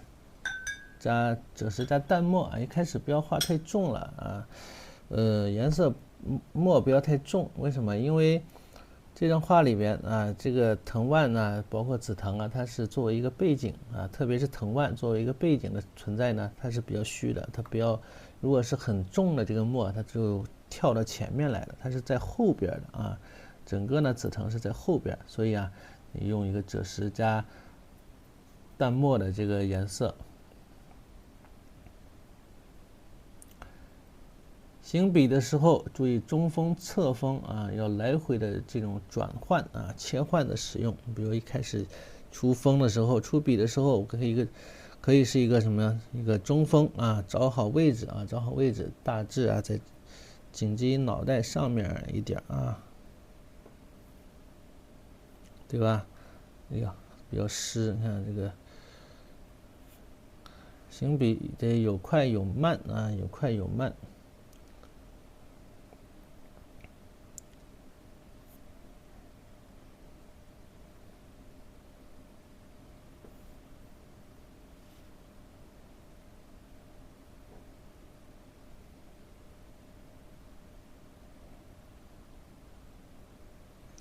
就不要过于的追求这个太一样啊，太一样，咱画不到一模一样。这种是有常理啊，无常形的东西，放松一些，随意一些，对吧？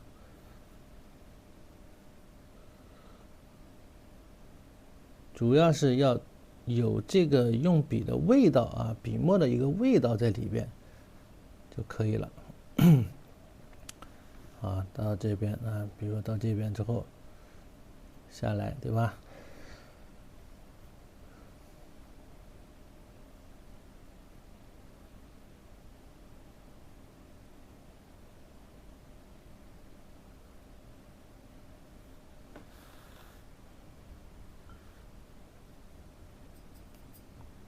有个小枝条。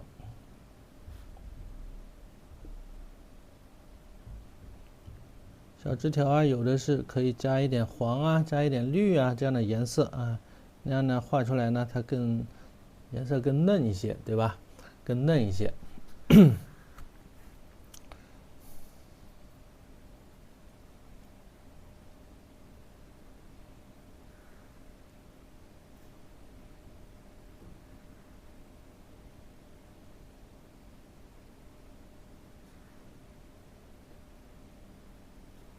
补一补笔啊，有的地方呢需要补笔的，补一下笔。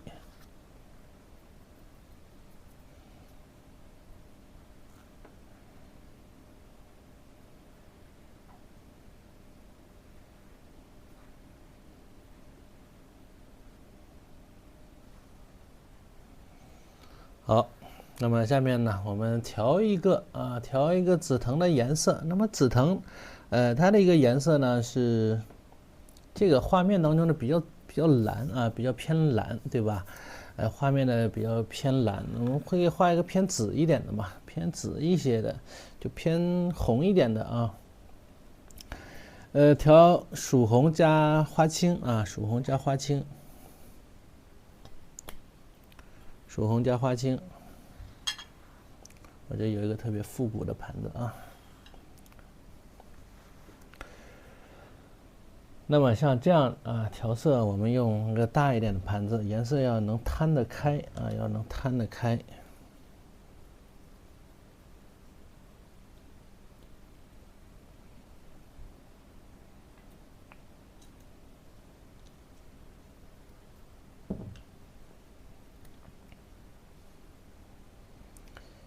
颜色不要调死了啊，不要调得太熟啊，不要搅得太厉害，知道吧？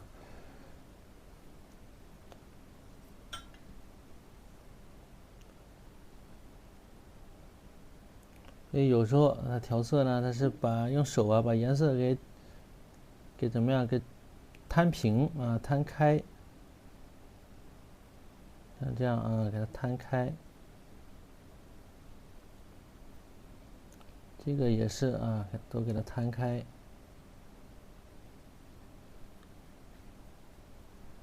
然后把两种颜色啊加水调和到一块去。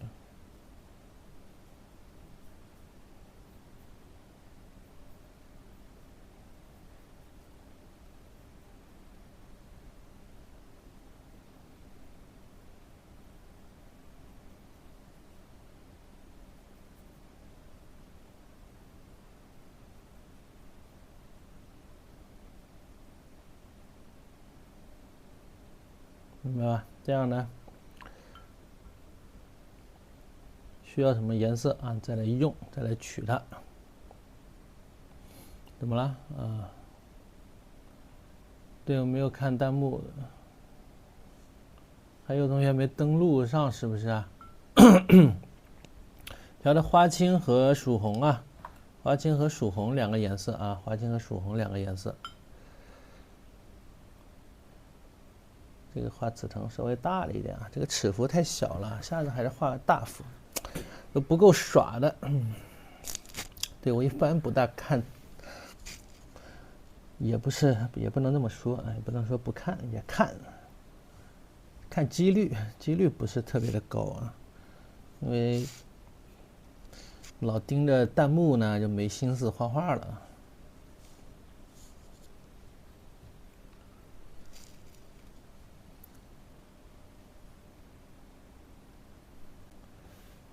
看一看啊，先是这个颜色，我试一下，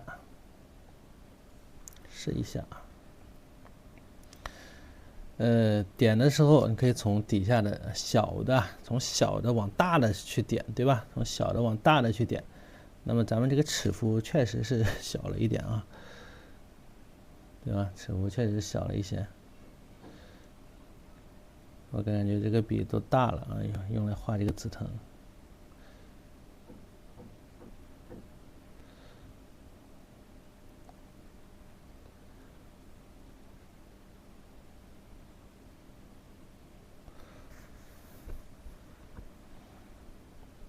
那么上面这一块啊，可以稍微大一些。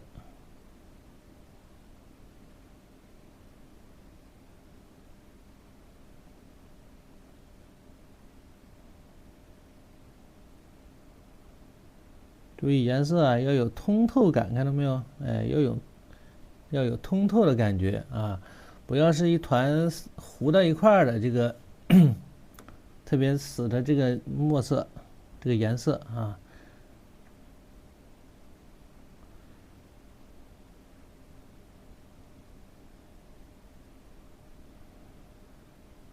好，有大有小，对不对？哎，有侧面的，有正面的，用笔注意灵活一些啊，灵活一点。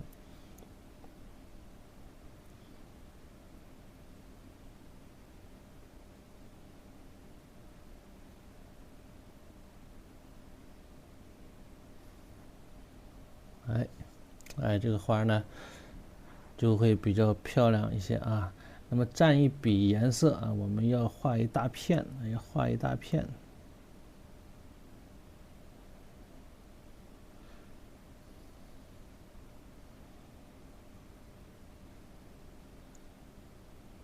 如果干了啊，就慢一点，把笔啊揉一揉在纸上。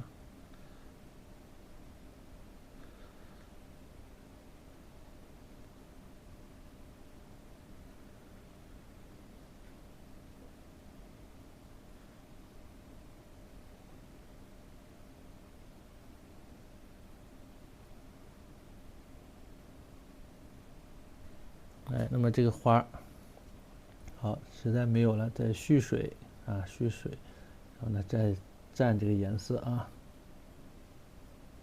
那么颜色的倾向呢，它也是可以不一样，对吧？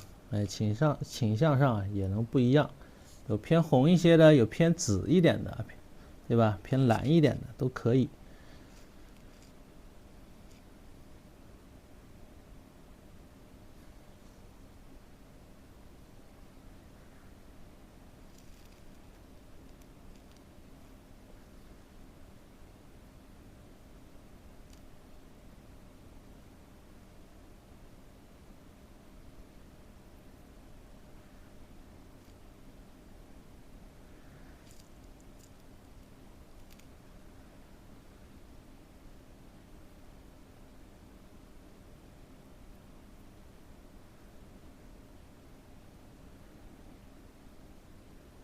哎，然后有一些重的颜色啊，在里边让它丰富一些。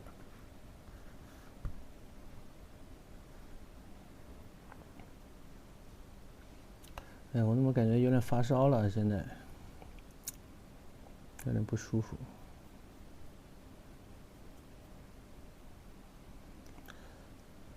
好，上面啊，再往上面呢，同样啊，不要太重了啊，这个重了，重新再来。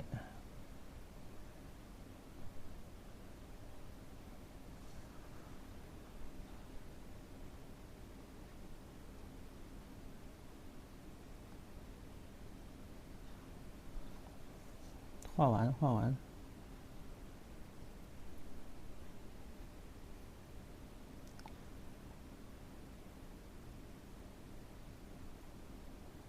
稍稍画快一点，好吧？稍微整快一点啊，因为这个啊，大家也比较熟悉了。这个紫藤啊，像这样的东西呢，大家画的比较多。那么上面呢，我们要画虚一点呢，虚化它一点，有些地方啊，不要太清晰，太清晰了就不好。要糊涂一点啊，像做人一样，有时候要难得糊涂啊。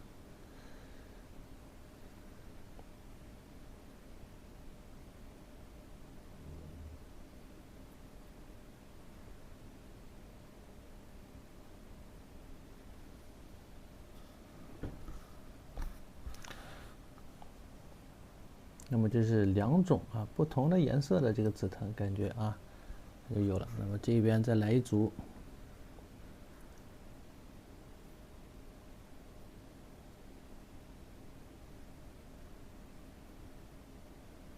哎，要通透，你看颜色，这就是蘸色的一些技巧啊。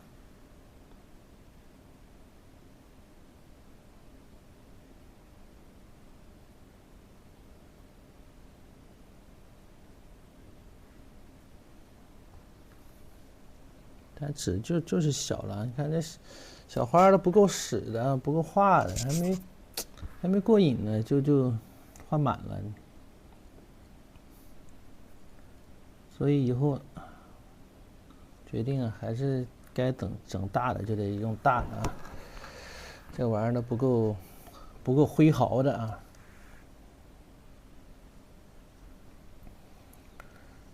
等着啊，我把这画完再下课吧。还行啊，还可以啊，有一点不舒服。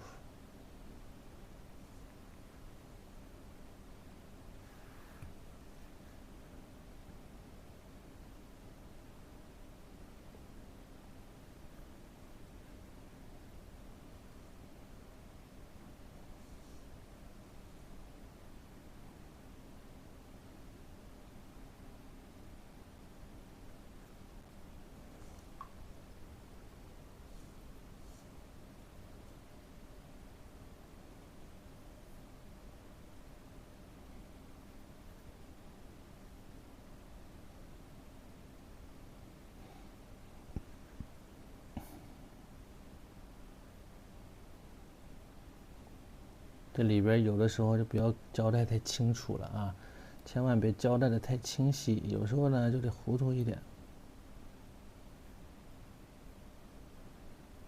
那么到了这个下面这个小的花骨朵啊，可以种一些颜色啊。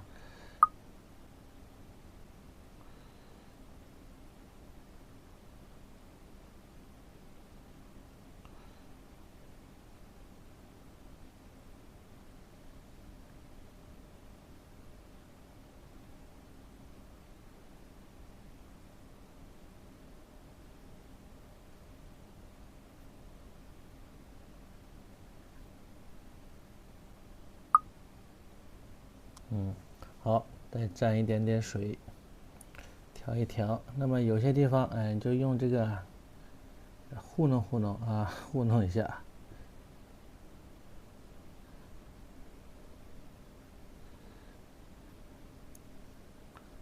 搅和搅和。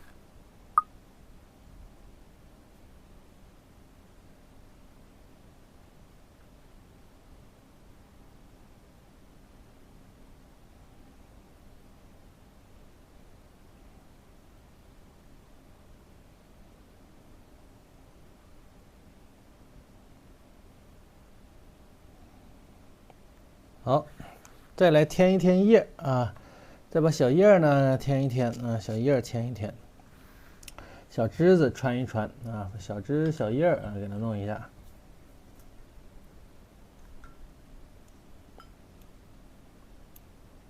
与以前学的紫藤不一样，肯定跟你们以前学的不一样啊，绝对的呀。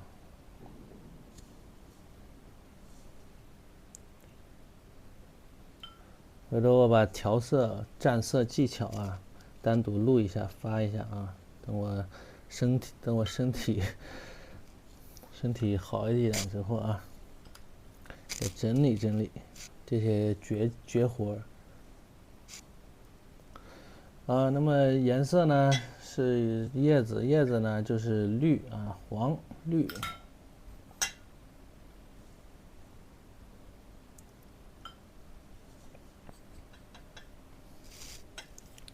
主要是一个用笔的技巧啊，用笔的技巧。调点藤黄啊，这个藤黄啊，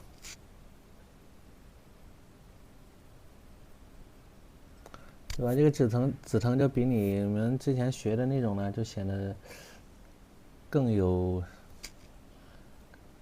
灵动，对吧？那么用同样这种方法，你画牡丹呐，画什么就也是会比之前的那种啊，它得是怎么样啊？这个花啊，它必须不能俗气，哎，虽然比较艳啊，比较艳，但是呢，必须得有一种高贵的气质嘛。特别是画牡丹啊，比较像浓妆艳抹，是很浓妆艳抹，是很颜色很多、很丰富、很鲜艳，但容易俗啊，容易俗。好，画叶子啊，那么叶子的就比较简单一些。叶子呢，它有深的叶子啊，有浅的叶子，有大叶子，有小叶子啊，就是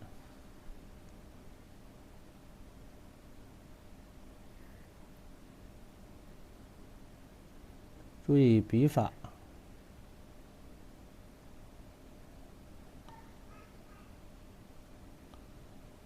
啊，注意一点用笔的，找用笔的书写性的这种感觉啊。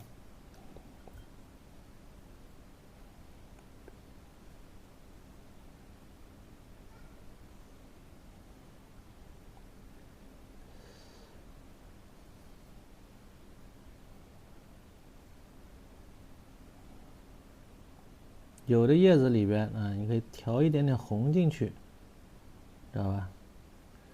有的叶子里啊调一点红，哎，是吧？那么这个叶子它就有了这个新叶的感觉啊，有新叶的感觉，对，这不是老叶。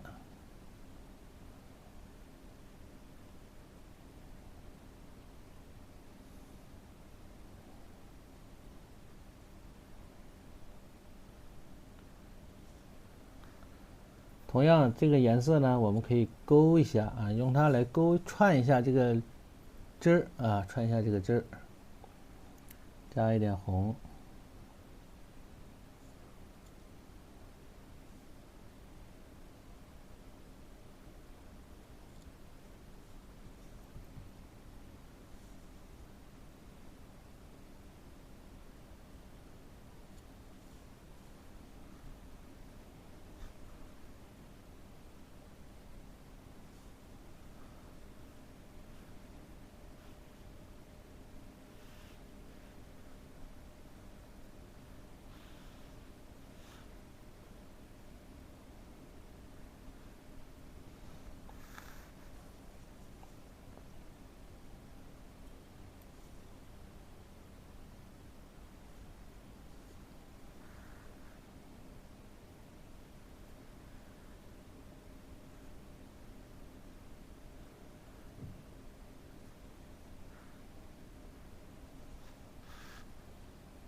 然后把这个花托点一点，花托呢用一个比较重一点的啊，比这个花重一点的颜色，比花呢颜色更重一些。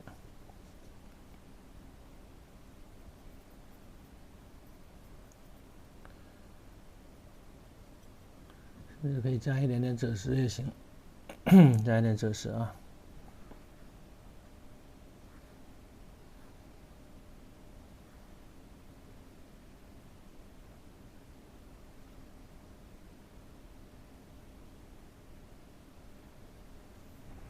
这个花柄，可以长一些啊，可以长一些，长一些它显得飘动啊，灵动一点。我换一支笔啊，换一支笔勾一下。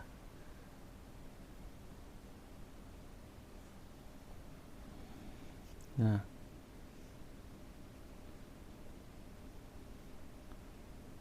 可以长一些啊，长一些啊，显得比较飘动一点。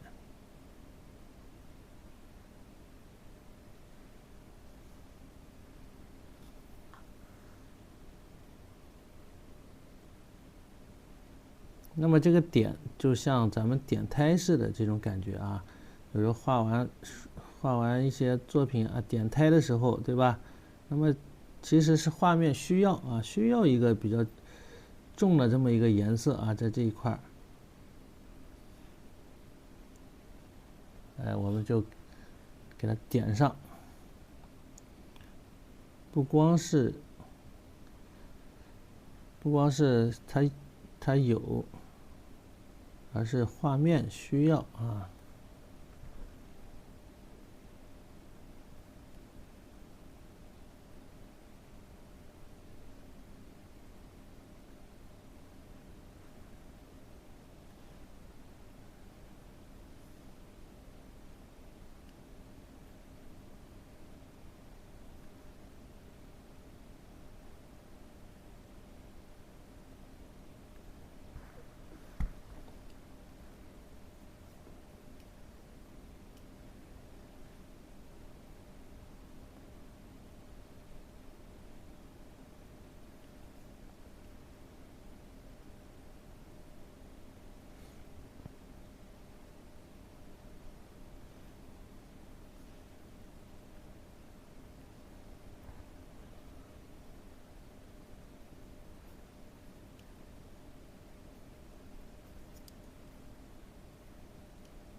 这边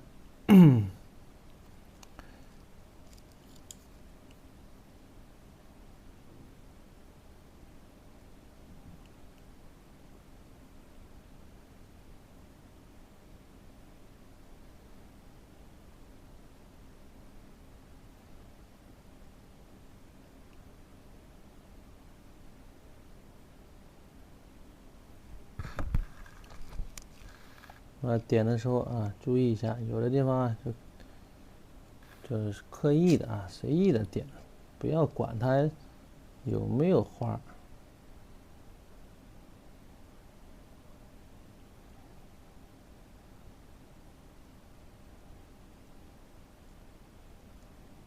哎，好，那么一点了之后，它就有这种深浅的变化，对不对？哎，有这种深浅的变化。好了，下面呢，我们就把叶加一加啊，加一加，然后啊，再来调整画面啊，哪需要什么啊？到9点了啊，好，喝口水啊。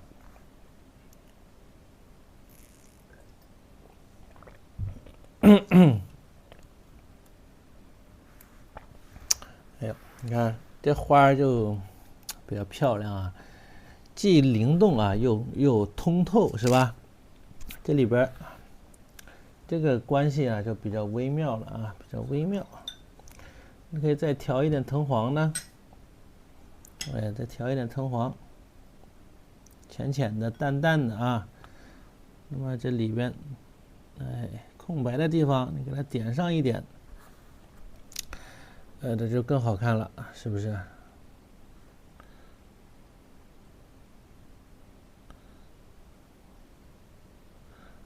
这小花绝不绝？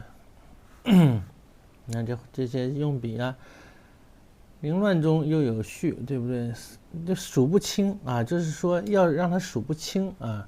好多同学画的那个花一朵一朵的数的特别清楚，包括之前画的菊花啊，我给大家点评作业的时候，我会发现啊，有时候该用散锋了啊，老师让你用散锋，你就用散锋啊，散锋画出来，那么它的这个线条质感是不一样的，对吧？有的是要中锋啊，有的是呢就是散锋。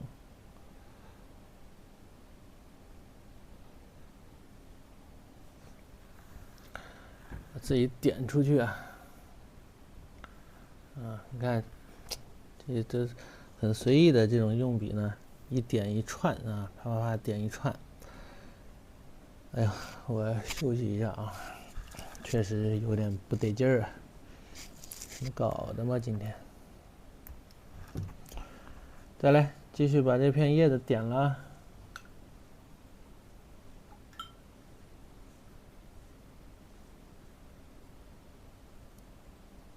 那么这个绿里边，可以加点红啊，加点这个红啊，曙红进去。下课不能啊，还剩一点呢，我不下课啊，坚持坚持。还不知道今天任务完成没有呢？小目标还不知道有没有完成啊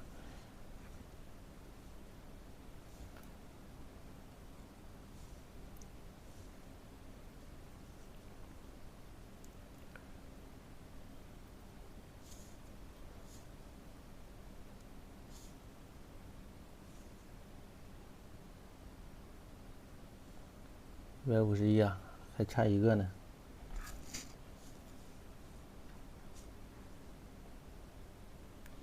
哎，这个颜色里边加一点红啊，我们来把这一块里边呢，有的地方就得加叶啊，就得用叶子来给它撑起来啊。哟，这个颜色略显。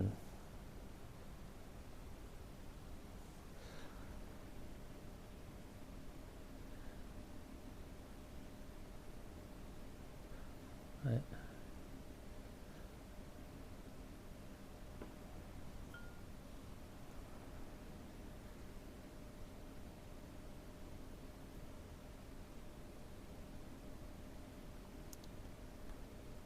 用笔要柔软一点啊，用笔呢我们要柔软，有这种比较柔的这种感觉。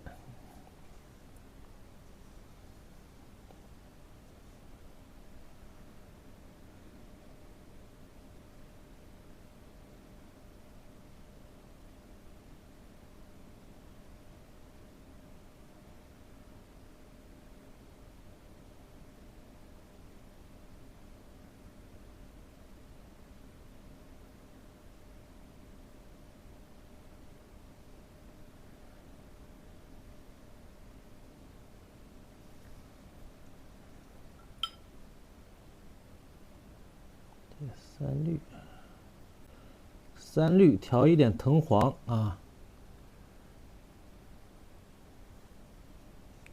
，3绿调藤黄，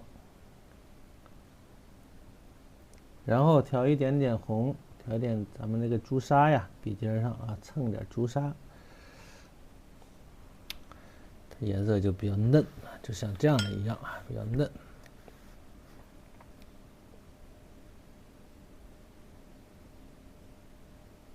这些缝里边啊，都可以点一点这个叶子啊，点一点，有一点这种乱花渐入迷人眼的这种味道啊，有点这个意思，不要太清晰，哎，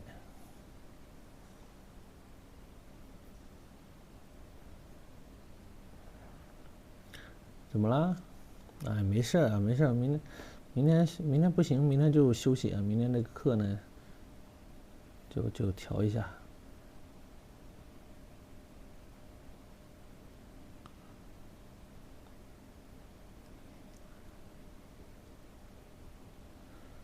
不要讨论这个事情了，咱们说一点画画的啊。我都给整焦虑了，不好。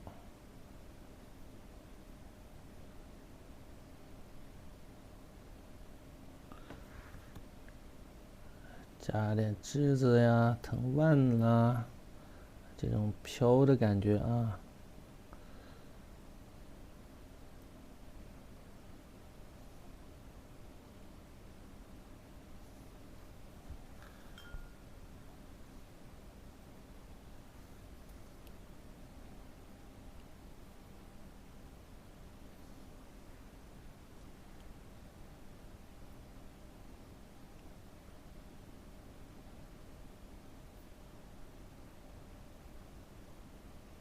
就要用笔啊，要放松，放松，不要考虑太多的这个形啊，更多的是要注重它的一个笔意啊，一个笔意，对吧？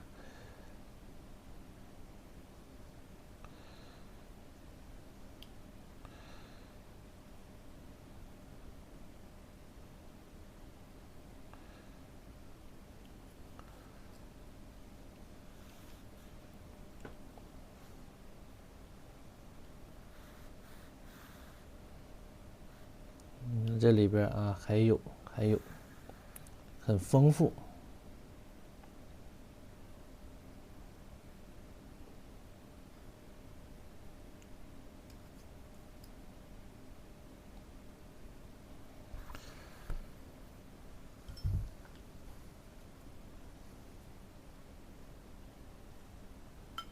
来，这个里边啊，在后面再加一层啊，后面再加一层小藤蔓啊，丰富起来，让画面层次给它加起来啊。所以这就是一个画画的一个过程啊，一个收拾的过程了，已经啊，我们已经来到了这个收拾画面的一个过程了啊。你别看是在画紫藤是干嘛的啊，其实啊，已经来到收拾画面的一个过程了。对吧？它这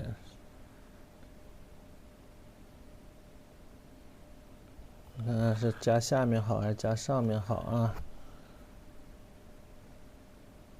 加上面吧，还是墨淡一点啊，淡一点。已经很浅了啊，比较的浅。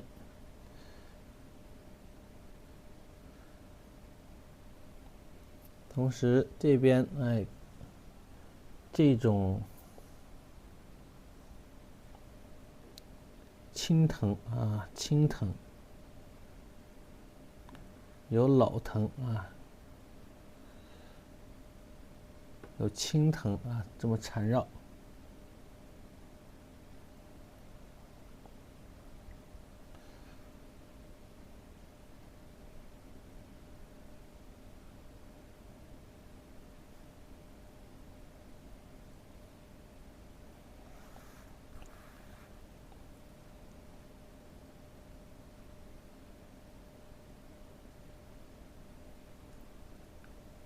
点缀几片小叶啊。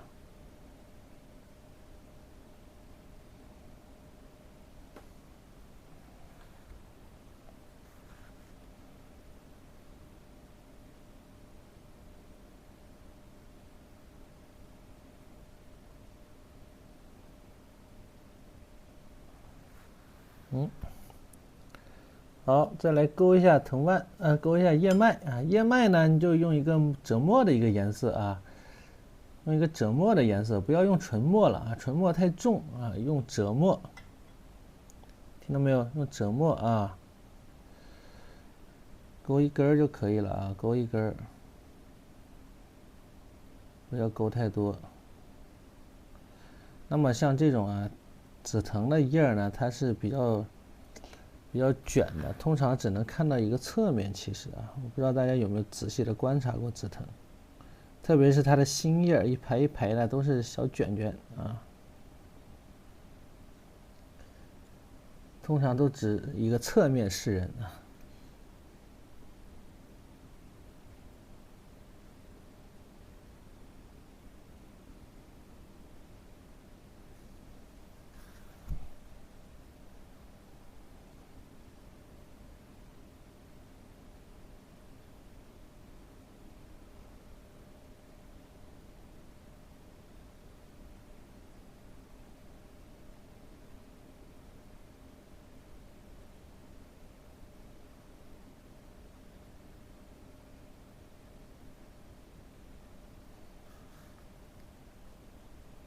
你看吴昌硕画的那种紫藤呢，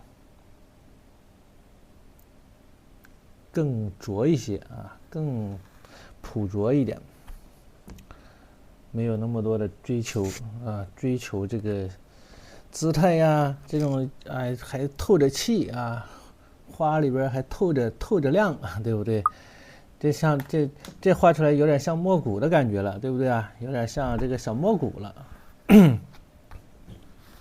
这是一个用色的一个技巧啊。那么紫藤呢，画到这儿啊，下面把石头底下的石头和草这个小坡呀，给它处理一下，这张画呢就完整了啊。今天已经很快了啊，今天有的同学说要2节课完成，你看1节课完成了，1节课几乎完成了，对吧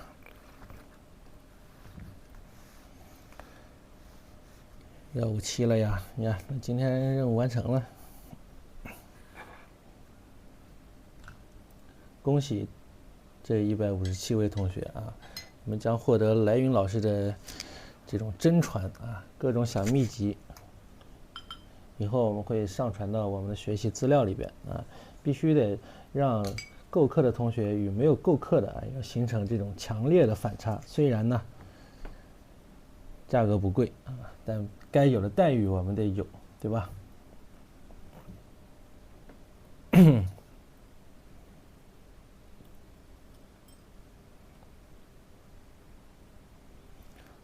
倒点墨汁儿。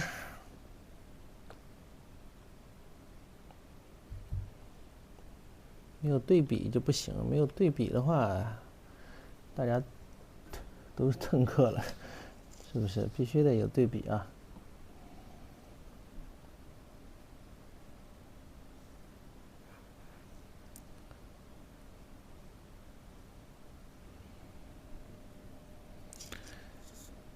好，那么这个小石头，小小的石头啊，你看它这个石头画的比较平，看到没有？小山坡呢是斜的，哎，石头是平的，这个处理也挺有意思啊。那么画石头小心一点啊，别把爪子给盖住了，毕竟呢石头是墨色重一些，爪子颜色浅。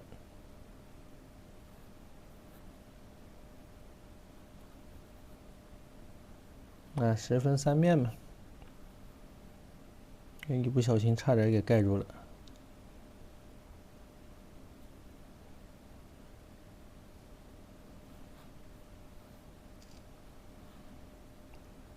比较简单啊。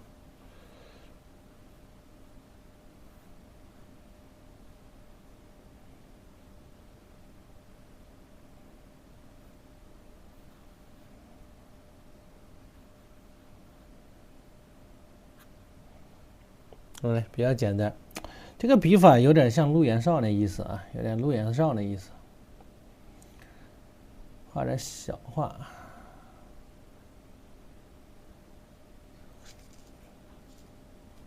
画挂历啊。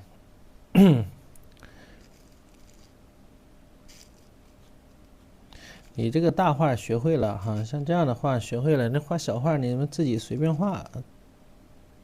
你真学会了之后，哎，都不需要老师教，还需要教吗？还需要专门报课学习吗？都不需要了。信手拈来啊，就跟玩一样了。最后，啊，把这个土坡给它染一染。土坡呢就是一个赭石啊，淡淡的赭石啊，赭石浅要淡一些。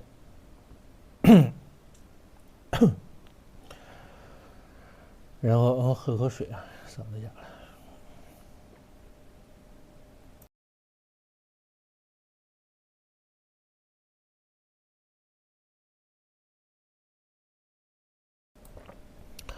淡淡的赭石，赭石里边先染赭石，染完赭石之后啊，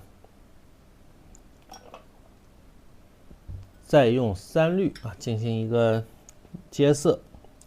那么赭石三绿也是一个非常固定的一个搭配啊，非常固定的一个搭配。那么以前在课上也经常说，这是一个固定组合了啊，相当于一个固定组合。包括你们画山水啊，画什么青绿山水啊，那么一个固定搭配是赭石完了三绿，三绿完了青，对不对？是这么三个颜色啊。那其实你想想，为什么呢？不就是我们地面的啊，土地的一个从里到外的一个颜色表现嘛，对不对？为什么有青色呢？哎，那远树啊，树其实远看呢，在山上呢，它就是青的啊，就是青的。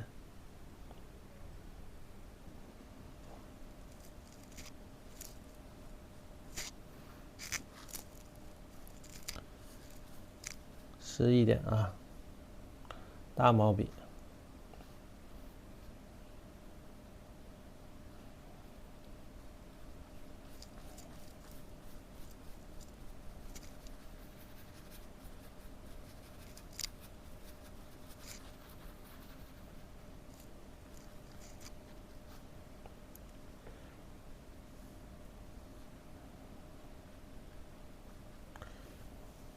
回头我看看有没有这个卡纸的链接啊，给大家发放一下，还不错。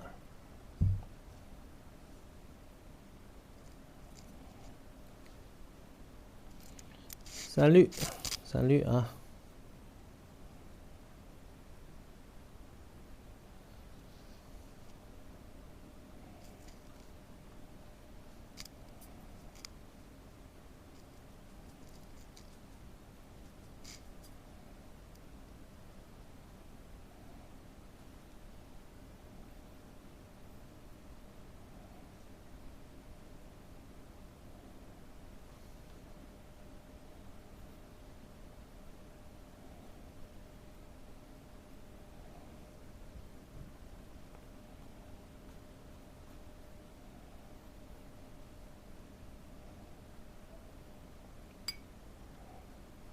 有点小草，那么小草啊，应该等它干了之后啊，再来勾一勾。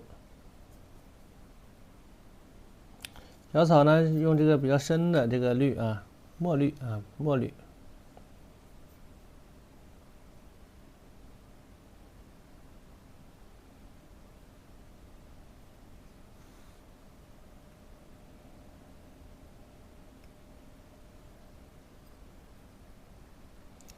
这个小草勾的非常的好啊，小笔法啊，处处都是玄机呀，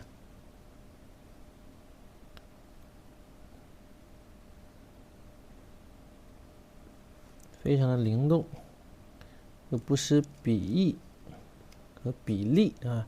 有时候勾这种玩意儿，有时候勾的不好呢，就特别的弱，特别的纤弱啊，而且容易露怯。我以前画画的时候啊，就害怕勾这种东西了。每次一勾，老师说这个勾的不好啊，勾的不行。一个是组织啊，容易乱；另一个呢，就是容易勾的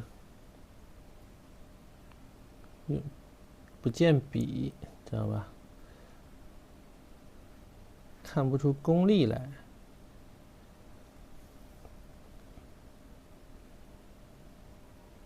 所以老师也是在不断的啊，各种在其他老师的各种这个鞭策之下啊，以前这么学过来的，那被打击的多着呢。那老师不会拐弯抹角啊，哪有问题就哪有问题，是吧？不会先夸你，然后再说问题，那上来就是问题。能给你说问题就很不错了啊。还有的这根本就不理你。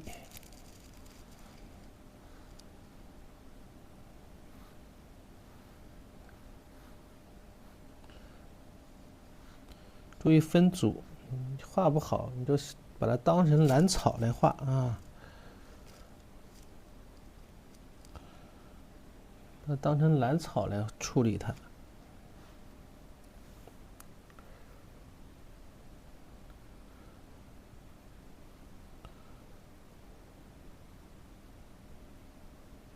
地面上有些再重一些，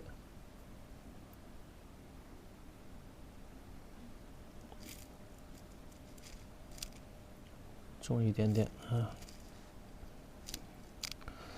好，那么这个石头呢，同样呢，它是用了一个淡墨啊，用了一个特别淡的墨。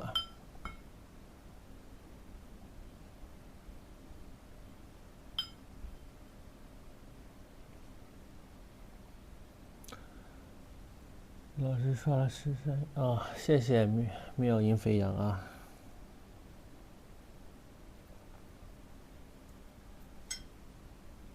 不用刷礼物啊，刷礼物我几乎看不到，因为我都没怎么抬头。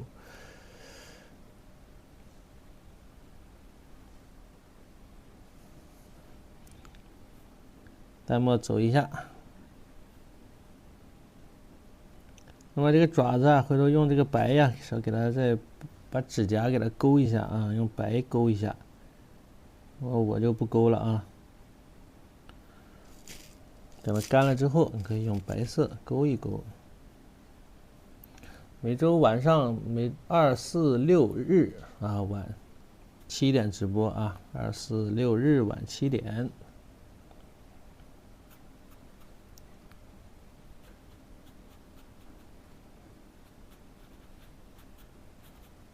哎，给它穿插插，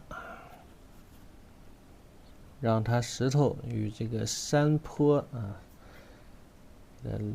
连接起来啊，融入进去，融入不进去是不行的。好了，那么这张小画啊，一张小画，小而精啊，小而精的画就完成了。有同学需要截图吗？要截图的，我把这个稍微收拾一下啊，横过来给大家截一下，这张能截下来应该啊，这尺幅不大。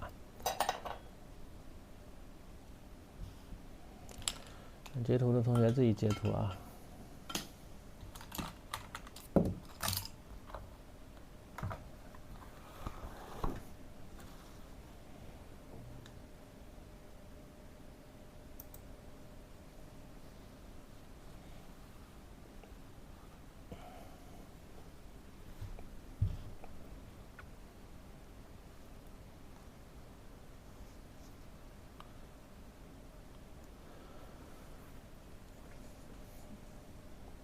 这个画完案例，对，画完之后我拍好照，白天拍好照，我上传到咱们那个学习资料里边啊。每一节课我都会归档啊，归到每一节课的这个案例里边，好吧？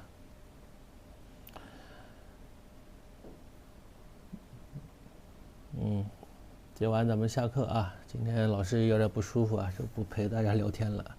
明天元旦啊，祝大家元旦快乐，新年快乐啊！新的一年大家都平平安安、顺顺利利的啊，大吉大利，紫气东来。